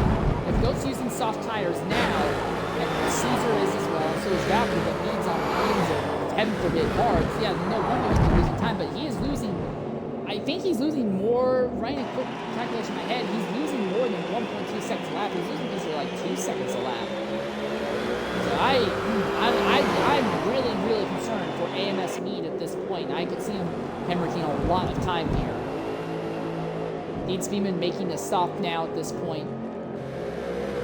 Well, after a really, really bad first stint, SRG Shredder, who had fallen as low as 13 at one point, looks like he stabilized about 7th position, 5 seconds behind XT, didn't do, about 4 seconds ahead of Cam Worthy. PM221 and Daikama are the drivers fighting for 9th and 10th right now, with Ludicrous Speed in 11th and AMS Andrew in 12th right behind. So we do still have a relatively close fight here, fight for top 10 positions right now. With these green flag pit stops, I mean, these guys have been awfully spread out, but I mean, that's just the name of the game. You guys are really playing strategy here, whether it's taking softs, mediums, hards, stuff like that, but knowing how late in the game is, how close do you want to catch your opponent? Will Spo go? I think he might, so if he's on the softs, then I mean, he's slowly catching about every lap. I mean, it's not enough time. It's not going to be enough. Yeah, Goat needs to be making up about seconds a lap starting from now without failure. And while Goat is closing, the gap is closing by is closer to about 4 tenths of a second.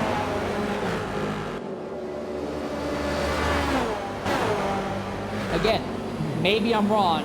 Maybe Valkyrie is going to have to jump onto mediums on his final stop. Oh wow, Andrew gets knocked the crap out of Daikama's rear end in the chicane between the straights, and that's brought Andrew, Ludicrous, and Chaos Fox all right on top of Daikama, as these four all on top of that position. While these drivers are finding some PM scoot away in 9th position a bit. Andrew runs right behind Daikama. He's not going to make a dive into braking, but Daikama can't hold the line. Crossover move, and now Ludicrous looks to the inside, but Daikama barely has enough rubber to shut the door on him. Now Daikama looks to the outside of Andrew as they go through these high-speed, rapidly decelerating right-hand corners, side by side for 10th and 11th, and I think Daikama's going to get him. Yes, Daikama will get him, and Chaos Fox will do the same move on Ludicrous. Yeah, it is a three-way fight for 10th place here. Daikama is leading this pack, but who knows, Andrew might outcycle him here as he might go to the inside. Not enough there, as they are now back to single file once again, and man, these cars are getting 10th and 11th. Yeah, they are so sideways. Everyone's trying to min-max that final corner so much that they are putting their cars and tires under a little bit more stress that I think they were set up and tuned for, and that's when you see those rear ends get really, really swirly. The other thing, I know one of the ideal setups in this game for aerodynamics is to max out this front downforce and minimize the rear, because the downforce to drag ratio in this game is not perfectly representative of what real life downforce to drag ratio is. So if you're running a lot of downforce on the nose and almost nothing on the rear, that rear end can get really, really slidey and happy, especially when you're trying to force it to run off of ideal lines. Whether you're going way down to the bottom or way on the other side, Andrew goes side by side here, down at the corner, and he will get him maybe 9s. And Daikama's ahead. Have to fight for another answer. Ludicrous Speed gets in there. And will he take over 13th? No, he won't. He will get back to position. Wow. Little Caesar is pitting out of 3rd, but here's another fight. Mead's like, okay, I'm lost into one Caesar. Why do I have to deal with another one? But PTG J Caesar has caught AMS Mead as Mead continues to hemorrhage time rapidly in this middle stint of this race. PTG J Caesar, who had not even qualified in the top 10, now under threat, but now again, Little Caesar and J Caesar, they're running almost the exact same strategies. They both pitted again at the same point, lap 25. So I wonder if these two drivers are going to go ahead, throw on medium tires and try to make it to the end of the race. There are about 16 laps to go at this stage of the event. Yeah, like father, like son, you know, so... Again, I look at Valkyrie. I'm looking at Valkyrie. Valkyrie at 42% wear. I really think Valkyrie is just going to destroy everyone else here because, yes, Goat is slowly closing down. Goat is faster when they're on the same tires and everything. But I don't think Goat had the ability to go far enough on the softs to match Valkyrie. So Valkyrie, not the fastest driver on track. He did get pulled, but in race conditions, I don't think Valkyrie is the fastest over a single lap. I think what's come down to is basically that Valkyrie is better at tire management, set up the team that the team got him. He's going to make sure he can make it soft, and everyone else is going to have to run it in sync. That kind of setup and team advantage is impossible to overcome. You cannot beat that in any circumstance, because even if you catch Valkyrie out on pit stop strategy, you'll be on lower tires and Valkyrie will be on fresher ones if you run the fast strategy already. Again, I think for everyone, they're going to have to be thinking, I'm looking right now, if you're AMS Beast, AMS Garage, GFB Matter, your thing is going to be, you've got to stay on the lead lap over RZ and Valkyrie, because Valkyrie is just destroying everyone on these soft tires. Now, I'm going to go ahead and throw something else out there to you. It may not be a setup thing. Valkyrie may be a wheel user. And on Forza, wheel users normally are a little slower. Not guaranteed to be a little slower. But if you are on the wheel, you're a lot more fine-tuned and finesse when it comes to how you're turning. You're not trying to micromanage things. It's going to be a lot smoother. That leads to longer life on your tires. That could be it also. RZ Valkyrie could have a massive advantage because he has a wheel. And that would let him go so much farther on tires. And that's not something that the official could ever do anything about. You can't legislate someone to not race the wheel. And honestly, I don't think it's something the officials would want to do. It'd just be a case where it's like, if that's what Valkyrie is going with, he can make the soft tires last so much longer because he has a hardware advantage at home. I'm going to say it right now, Valkyrie is probably going to walk away and win 80 to 90% of the races this season. Yeah, I just saw SRD Sugar underneath the hotel get loose there, but for the most part, yeah, it's just one of them deals to where you always have to find something to save, right? But I'm not saying that's the case right there. But for the most part, you know, you play to your strengths and outweigh the weakness, so to speak. So it's one way to play the strategy here, but.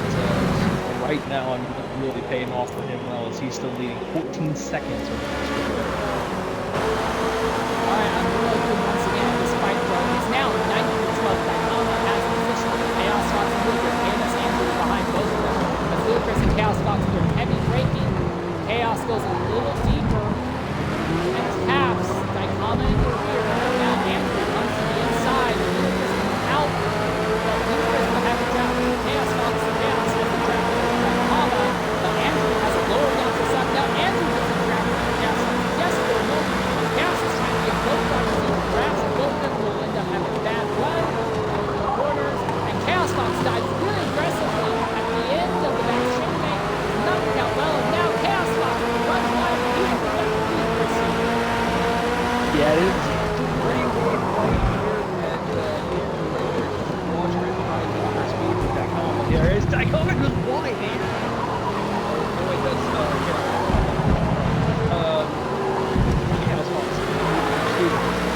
Fighting out of here is better than Blueprints here. It is a three-way fight. Alright, I'm gonna go ahead and say this.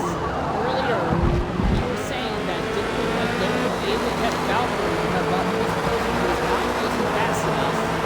That may have changed. We're at 14 laps to go. Goat is within 14 seconds. If Goat can maintain a closing rate of about a second to lap, Goat will catch Valkyrie at the very end of this race. But to add the question here is, if he catches him, do you think he can pass him in that lap? If he catches him in sector 2, I think he can get him with the draft. But if he catches him in sector 3, I don't think there's enough time or room. We could see Goat maybe making a big slide in the final corner. I think Valkyrie would outdrag him on the line. I think it all comes down to where on the track, where in the lap, Goat catch Valkyrie. Again, if Goat continues to maintain at 1 second per lap closing rate, Valkyrie, he will have a fight for this win in the last lap. And if Goat ups that any faster, if he goes more than a second lap faster now to the end of this race, then we'll see the fight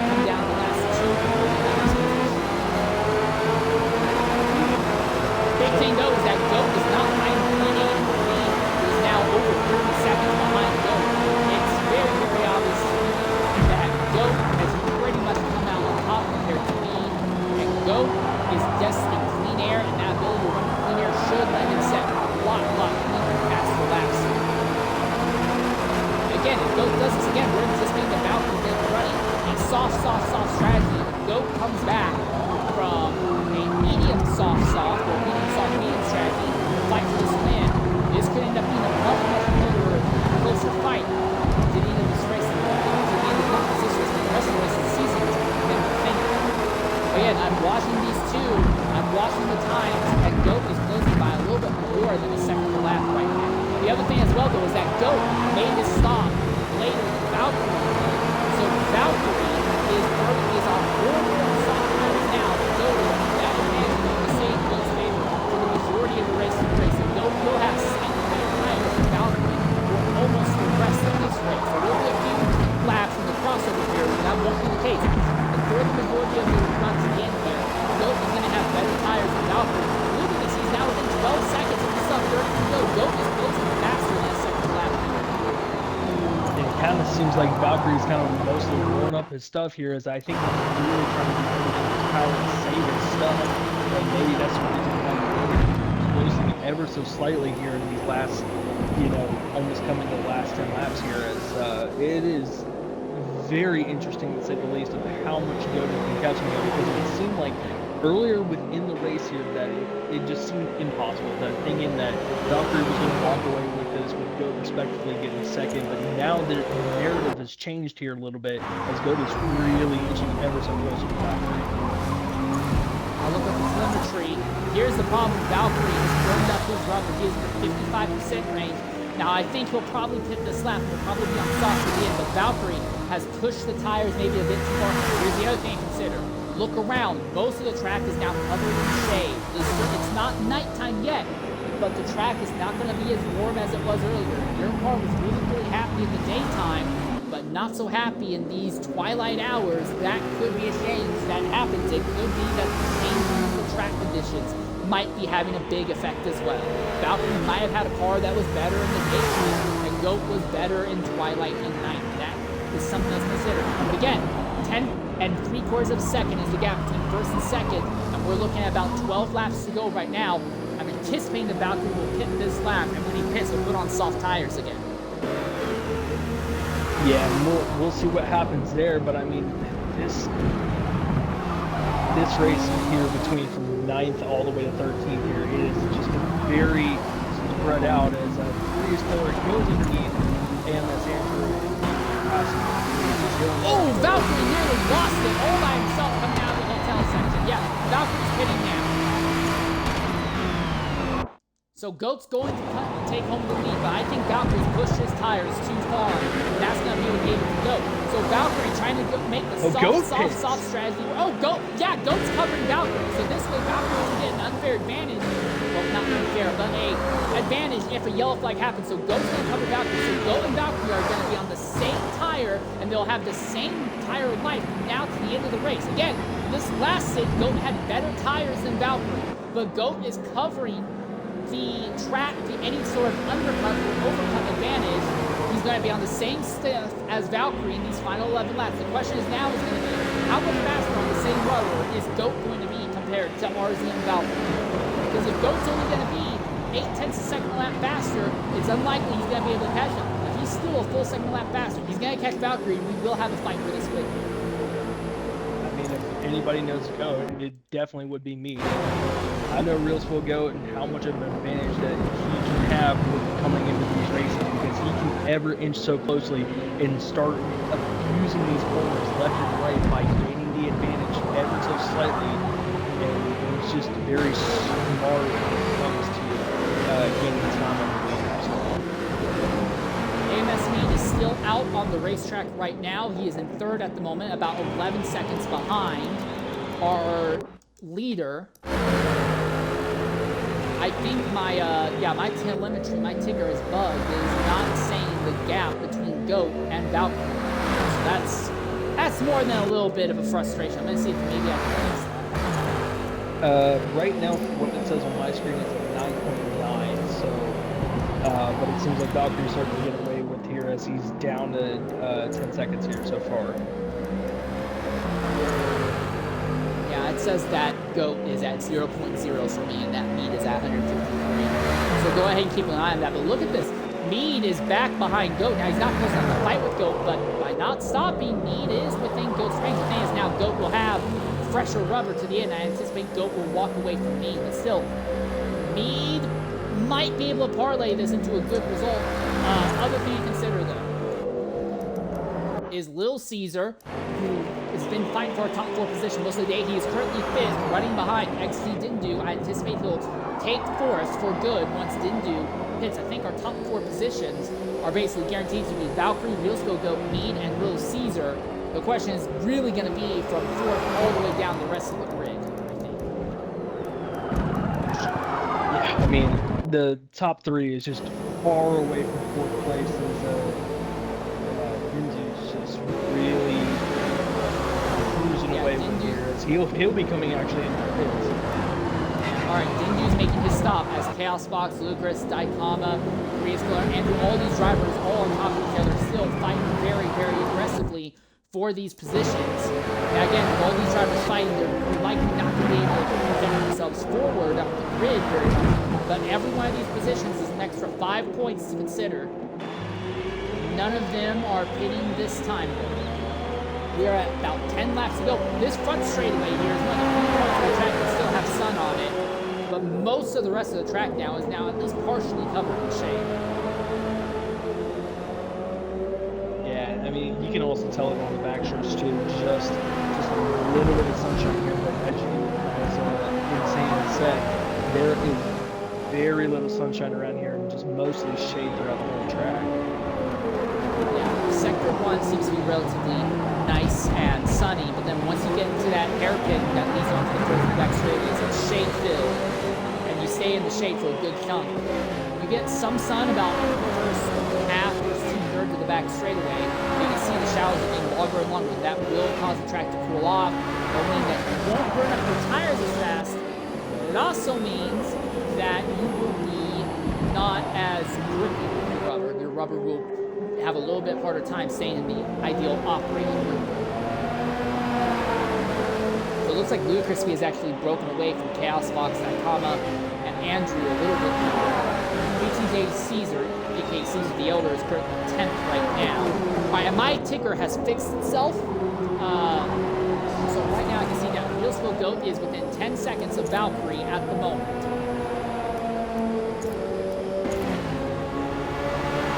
Ever so slightly for Real Spill Goat here, but it's just really quiet here around the track. Is a little bit of that is probably Chaos Fox. They're losing a little bit of position against Daikama, and it is really interesting out here. Riaskiller is pitting out of the 5th position now. I wonder if these drivers think they have the tires to go to the end of the race. No, these drivers are going to have to pit. Most of them are about 40% wear mark on their rubber right now. I think these drivers are on a medium soft strategy. So they're going to be blitzing near the end of this race, but I think the time that they've lost to our top 4 or 5 guys are going to make them probably that. They're all just having a fun little fight amongst each other here. Chaos Fox completely loses the plot there in turn 4 and will end up giving up position to Daikama after that. Yeah, Goat is no longer closing on RZM Valkyrie. So the gap seems to stabilize at around 9.5 to 10.75 seconds right now.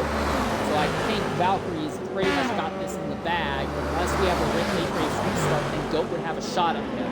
Restarts would be in single file, not double file, so Goat would not be squeezed on the outside and then losing a bunch of positions. Goat could make a move immediately. But again, I think that the way it looks, Valkyrie, it got really close, and Valkyrie had opened up something like a 20-some-odd second advantage and then had it cut in half.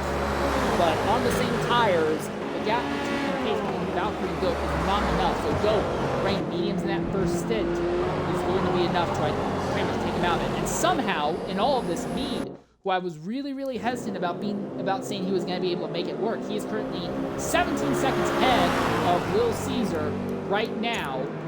His tires are at the 33% wear mark with 7 laps left. I wonder if Mead put on the hard tires, Mead might have realized, okay, I can't do anything against Goat. Goat's better than me. Mead may have just put on the hard tires and saying, look, this one-stop strategy going mediums to hards might be all I need to hold third. Ludacris in that big fight of about 5-6 cars. Ludacris is paying as is Chaos Fox and Andrew. So Daikama is going to stay out a little longer this time. But yeah, the more I think about it, the more I think that Mead probably is doing a medium hard strategy. Now, Mead probably pushed the mediums maybe a lap or two too far. But still, I guess in the end, Mead's made it work. It looks like Mead's going to be on track for a top 3 finish. And, you know, with him playing the strategy of just, what, 2 stops? One stop in so that far? case, yeah. I'm going to double check on the telemetry, on the ticker. But yeah, Mead is on a single stop right now. And I think at the way this is going, him and FM Esports would likely be the only drivers to do a one-stop strategy. And with these guys just trying to drive it out as much as they can, I mean, it's really played in favor of Mead. And I really think that earlier with Raygun Zombie, had he kind of played out the same way, I think he would have been really good, in a really good position, maybe somewhere within the top 10 here of trying a similar strategy. Big difference though is that Mead has a massive gap between himself and the drivers behind. Raygun did not. I think Raygun would have gotten really interesting because he would have been fighting a car with almost no tires for the last lap or two. Mead has enough of a gap over the rest of the field. He can afford to have that fight and still probably come home in a top 3 position, almost guaranteed top 4 and top 5. Daikama is going a lap longer in this big fight. By look at his telemetry, he is in the 50% range of his tire life. So Daikama, he's going to be on sauce, and he's going to be faster than everyone else to the end of this race. But, at least when it comes to tire life, but the time he's losing this lap, staying out longer, is going to hurt him. I think the overcut strategy is just not proving to be a good idea. I think undercutting seems to be the ideal way to go. And I agree. Also, you know, you always going to play one step ahead against the competition. Yeah. I'm also going to go ahead and shout AMS Beast. Beast has not yet made his second stop, but he is losing time, so I think Beast is probably going to be the last driver to make a pit stop in this race here with about 7 laps left in the running. But at the front, it is RZM Valkyrie. He is cruised away. Willis will go to second, and me is your driver in the 3rd position without any issue. But what I'm going to do as we watch Valkyrie come through the last few corners here, I'm going to go silent for a lap and just spin the lap on board with Valkyrie. No words, nothing in the commentary booth. Just a lap on board, Yas Marina, and get an idea of what a lap is like here at the flight.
fight's going to be for 5th and back. The blue season's far enough ahead also. I think he's going to wrap up in 4th without too much issue here.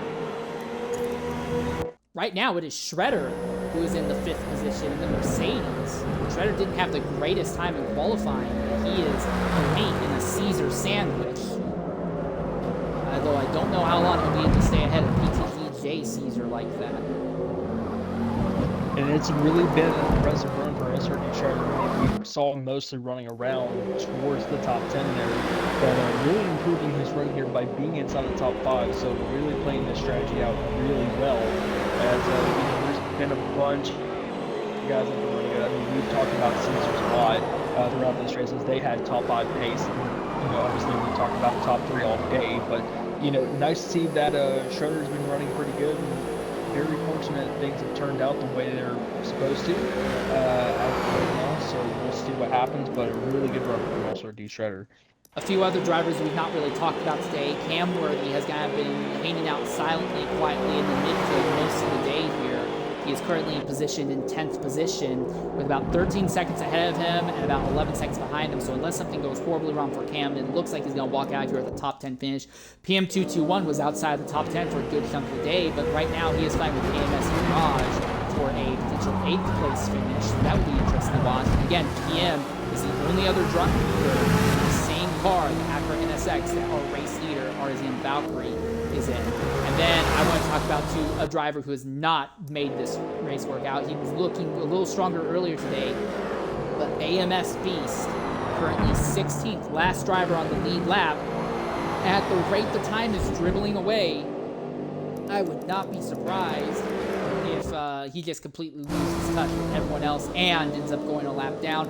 Another driver that's just not really going well for RVN Chaos Box. He was in that big fight earlier that we were talking about, but something has gone wrong, and while he is pulling away from AMS Beast, there is a risk that he might go a lap down here to our leader, RZM Valkyrie, before this event is over. And then AMS Andrew, back there in the 14th position. He was in the middle of the fight, but it looks like the pit stops really have spread it all out. And it looks like at the top of it all is going to be Ludicrous.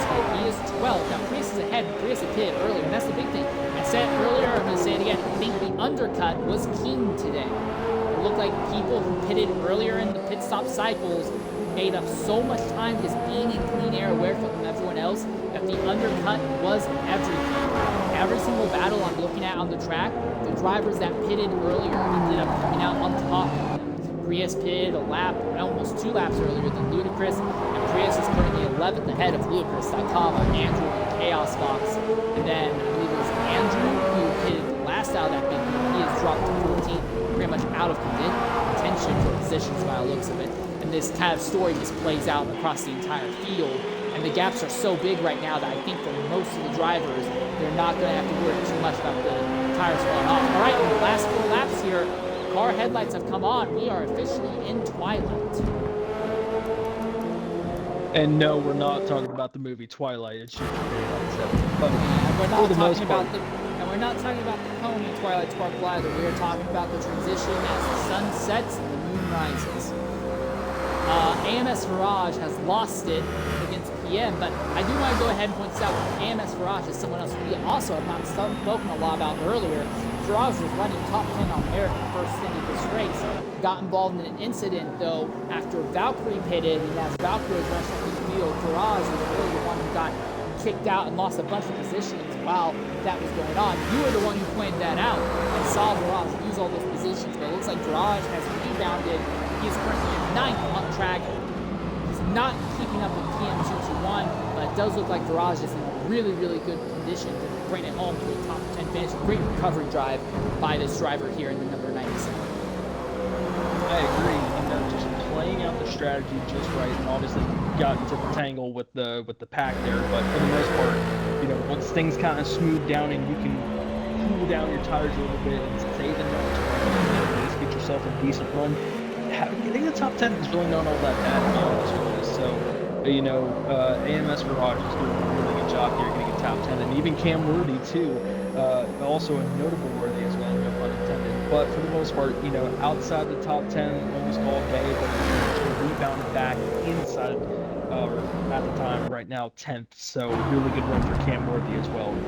Also, PTG J Caesar, that's Caesar the Elder, he seems to have fallen off, and I think this is the big thing. Caesar made early pit stops in both the pit stop cycles, and while he was as high up as right behind Shredder fighting for fifth, now he's fighting for seventh. Is the Ferrari of XG Dindu who is fighting back. And again, Dindu is in the only Ferrari in today's race. This duo flag races down the back straightaway. And I think Dindu is going to catch Caesar. But again, Caesar the Elder will have a good recovery drive. He was outside, way outside of the top 10 after qualifying. But hitting early, yeah, he's going to lose a few positions late. But it looks like Caesar the Elder is going to come home. Seventh position. He's about 8 seconds between himself and PM221. So I'll check J Caesar's tires real quickly and make sure they're not like completely cooked. Oh, he might be in trouble. This last lap for Caesar might get really, really iffy. He's going to be deep in the 50% tire life at the very end of this. Yeah, and so far so good here. You know, with the tire life here, it kind of feels like a fever dream here. Hey, don't look really now, but Prius had pitted earlier than everyone else in the fight, but Ludacris and Daikama are gradually running him down. They have slightly fresher rubber, but the big thing, though, is that Ludacris and Daikama keep fighting for position, but 11th might be up for grabs because it does not look like Prius is fast enough to keep Ludacris and Daikama behind her on there. Again, Prius made the stop earlier than this duo, so these two will have slightly fresher rubber then, so we could have a fight for 11th to go down to the very, very last moments. Also, one other thing, Virage has really fallen off a cliff now, and we are looking at Camworth. Cam might be able to make a shot for 9th position on the last lap here. So tires falling off at the very end of this race could see some interesting last lap position changes here.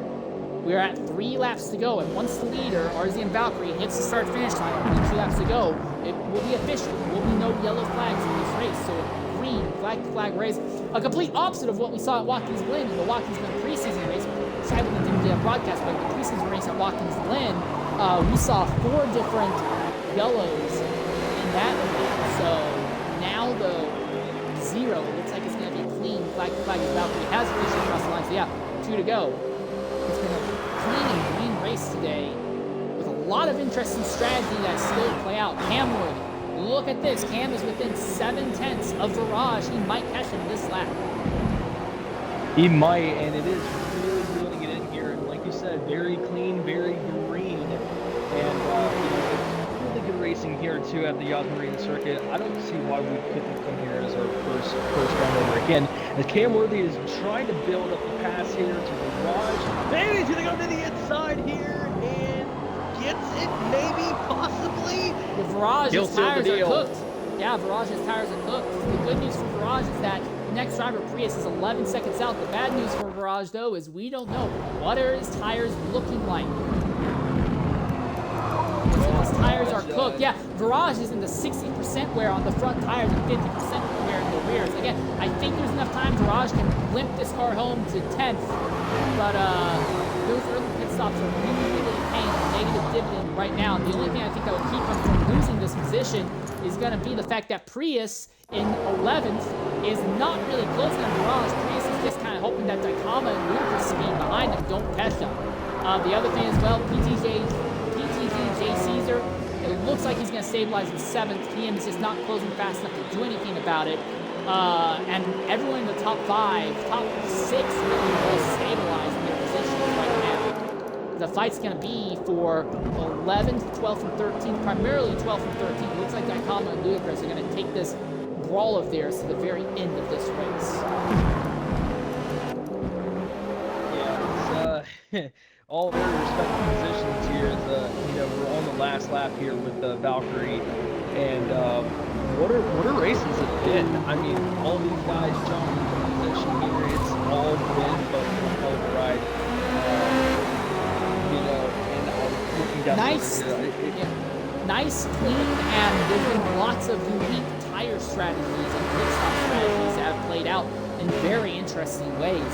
For my first race broadcasting on Forza Motorsport 8 and your first race broadcast in like 3 or 4 years, this is just about perfect. This is fantastic. And I am going to say, I'm glad to have you in here with me. You're able to catch things and see things that I could not. This is one of the reasons why I like having a competent second person in the broadcast booth. I'm glad you were here with me tonight. Well, I appreciate you having me here as Valkyrie's driving off into the sunset here, but there's some unfortunate, or not unfortunate, but very important mentions here as AMSB's, we talked a lot about him earlier in the run, having great runs, not having the run that he was looking for, one of the most notable runs here, but yeah, it's been a very interesting first race here, so we'll see what happens next. In the next race, but I'll lead you away from this last one. All right, real quick, just checking this out. There is outside possibility that Little Caesar will catch lead on this last lap here. Keep an eye on that, I suggest. But we watch RZ and Valkyrie as he's going through the final sectors here. Valkyrie has not led every lap, but from the road, he has led the majority of the laps. It looked like a soft tire strategy, and Valkyrie clean and smooth to the end. He'll come out of the final corner, slide the rear tires a bit, and as the fireworks go off, Valkyrie will take home the first win in the IESC GT3 Championship season. Second place will be Real Spill Goat, and third place, by the looks of it, is going to be Mead. It's getting close, but I think it's going to be Mead. But look at this, though. Look at this. Prius Killer in 11th has been caught by Daikama and Ludacris. We have a fight for 11th as they come down to the finish here. AMS Mead basically guaranteed a third place finish, but Prius, he is giving Daikama a huge draft. Prius is being defensive on the inside. Now Daikama's going to look on the outside. Ludacris is pulling off just a bit. He wants these two to get into each other. Daikama gets into it. They hip check, and now Ludacris comes up. He hits both of them. Prius has the position for now. Daikama has the toe, and Ludacris is on the outside. Daikama. Prius right in defensive line. Oh, Daikama! Yeah, top 10 pretty much all wrapped up in positions as Little Caesar will come home fourth. It looks like Shredder will come home fifth. But here we go. They're out of the big straightaways. It's going to have to be 100% driver skill. You have to outrun and outdrive someone into the corners. Did Daikama have it? Here comes the dive. He goes to the inside. He's sideways. Slideways.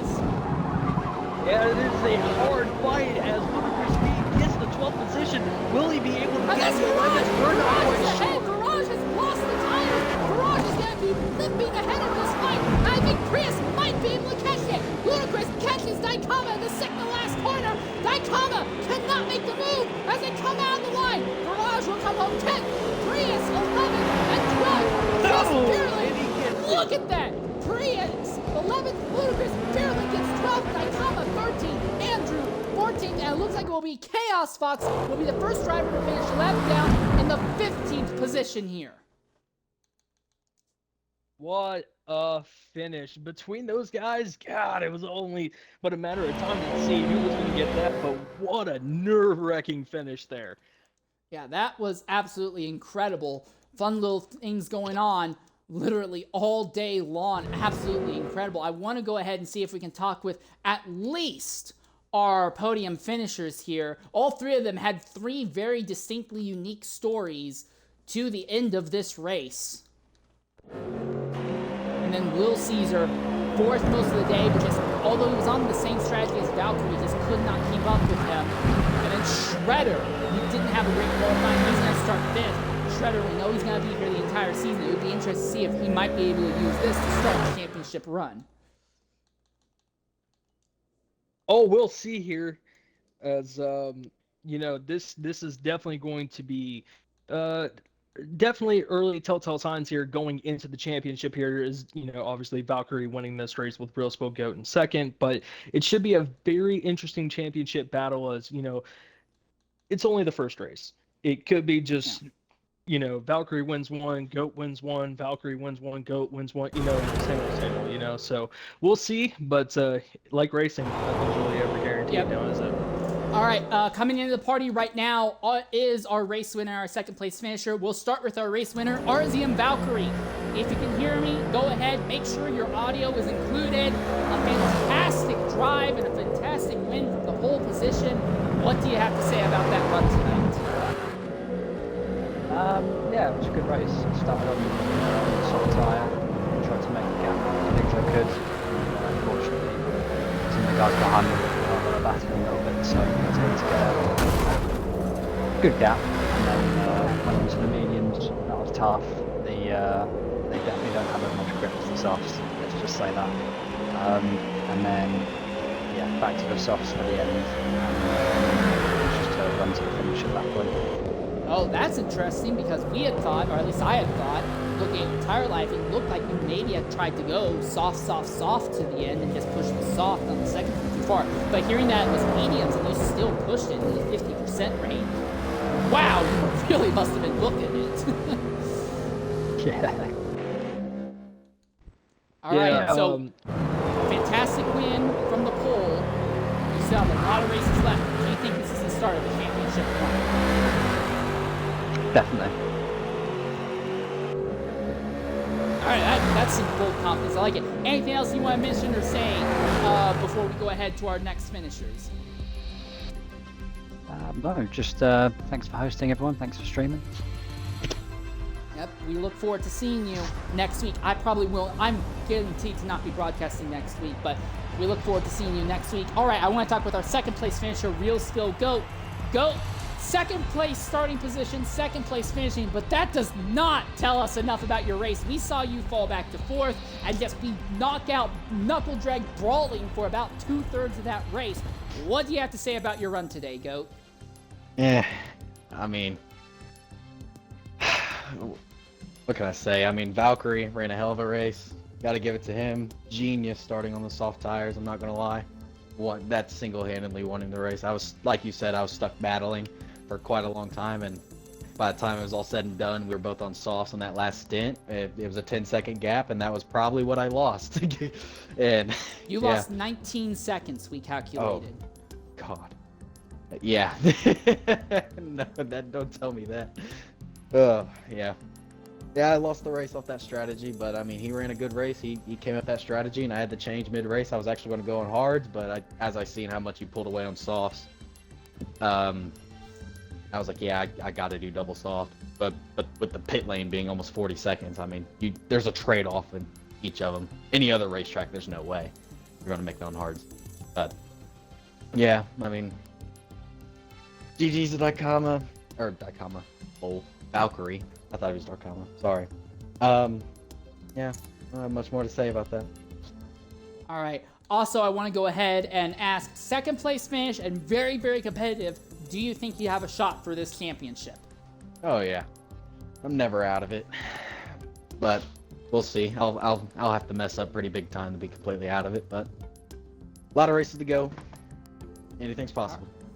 All right, thanks for talking with us, Goat. It was fantastic welcome, watching you fight with our Thanks for eventual streaming. third place finisher, Mead. Mead, go ahead, make sure your audio is included. You started near the front, spent a good chunk of time near the front, but the more interesting thing to me, it looked like you only made one pit stop, the medium to hard strategy, and you still made a podium out of it. What do you have to say about your race today, Mead?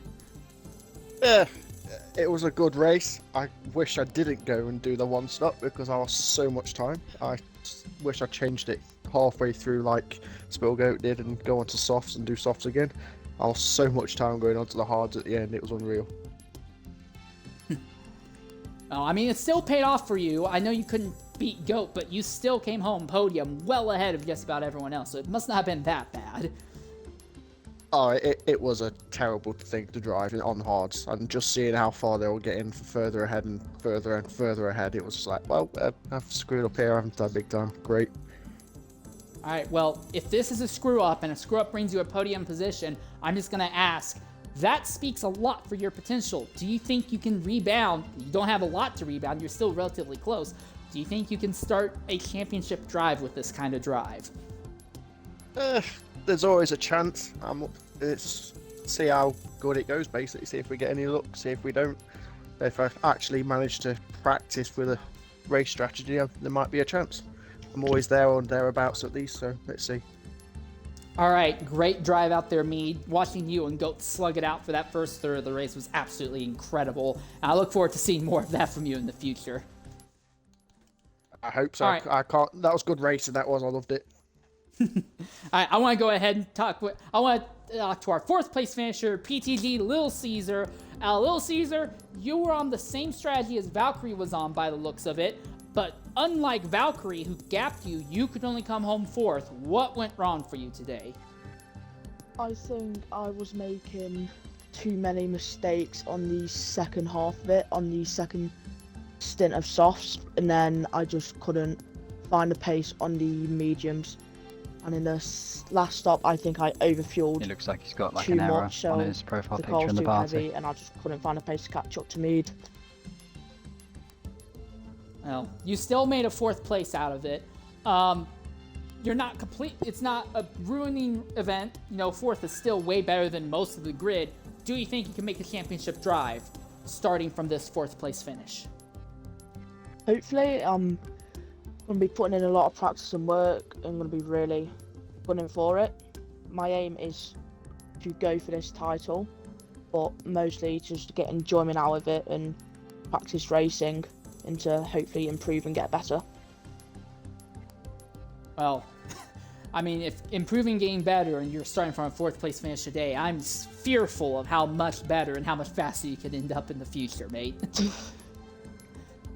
Alright, well, that's the word from our 4th place finisher, PTG Little Caesar. Now I want to talk with our 5th place finisher, SRD Shredder. Shredder, go ahead, make sure your audio is included. First, I want to talk to SRD Shredder, the driver. 5th place finish, but you really didn't qualify anywhere near the front.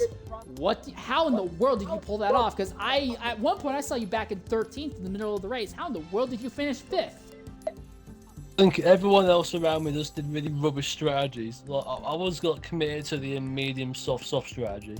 Even though at the end of every single stint I have to do, I knew I was going to be on some dead tyres.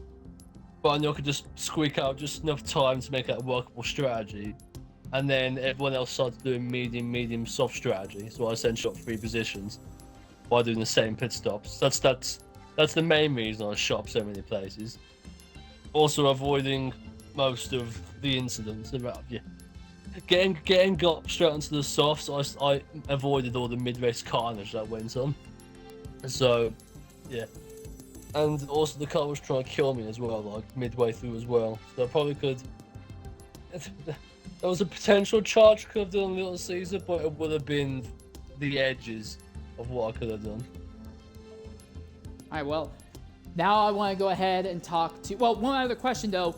5th place here today. Now, the last 2 seasons in the GT series, you've been kind of a midfield to back marker driver. In your own series, it's not the greatest. But 5th here to start the season out, do you think maybe you have an outside run at a championship you could pull out of this? Or do you think as the season goes on, you'll regress back to being the 10th, 11th place finisher?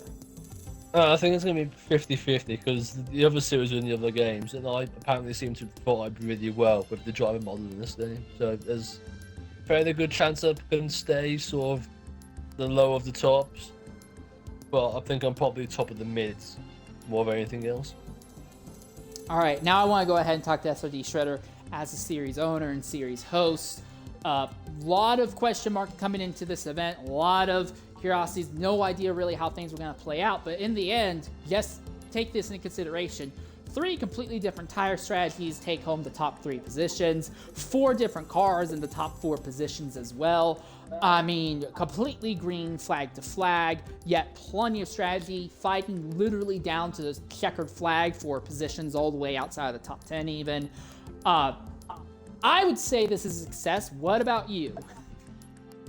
I mean, everyone in the race was enjoying themselves massively, so for me personally, from what I was seeing and hearing going on in there, I think everyone enjoyed themselves in there, but probably the best we ever have in any of the GT series we've done. So basically entertainment value, I think, and that's what I was aiming for as well. So entertainment value and the drivers all enjoyed it, so they did good there, and also the battling was good as well. Oh, you can say that again. All right, good job on your 5th place finish, Shredder. We look forward to things in the future. In today's race, I have been your host, Insane Layer 13. I was joined today by AJ Gamer 4157. AJ, since I will not be broadcasting next week's race, go ahead and feel free to plug your Twitch channel real quickly. Alright, ladies and gentlemen, well, to find me on this Twitch channel, it will be twitch.tv/AJGamer4157, the same as my gamer tag. So, we'll be catching round 2 at... Fill it in for me. I don't have the Somewhere. schedule up on me right now. Hi, Army. Kailami. There's your answer. Round 2 Yes, at Kailami. that track. Round 2 at Kailami. So that should be interesting for round number 2 here for the IESC racing. And yeah, so if we have learned anything from this race, that we know that it's going to be very exciting for next week. So until then, we'll catch you then. Yep. All right. Thanks everyone for joining. Until next time, farewell everyone, and good night.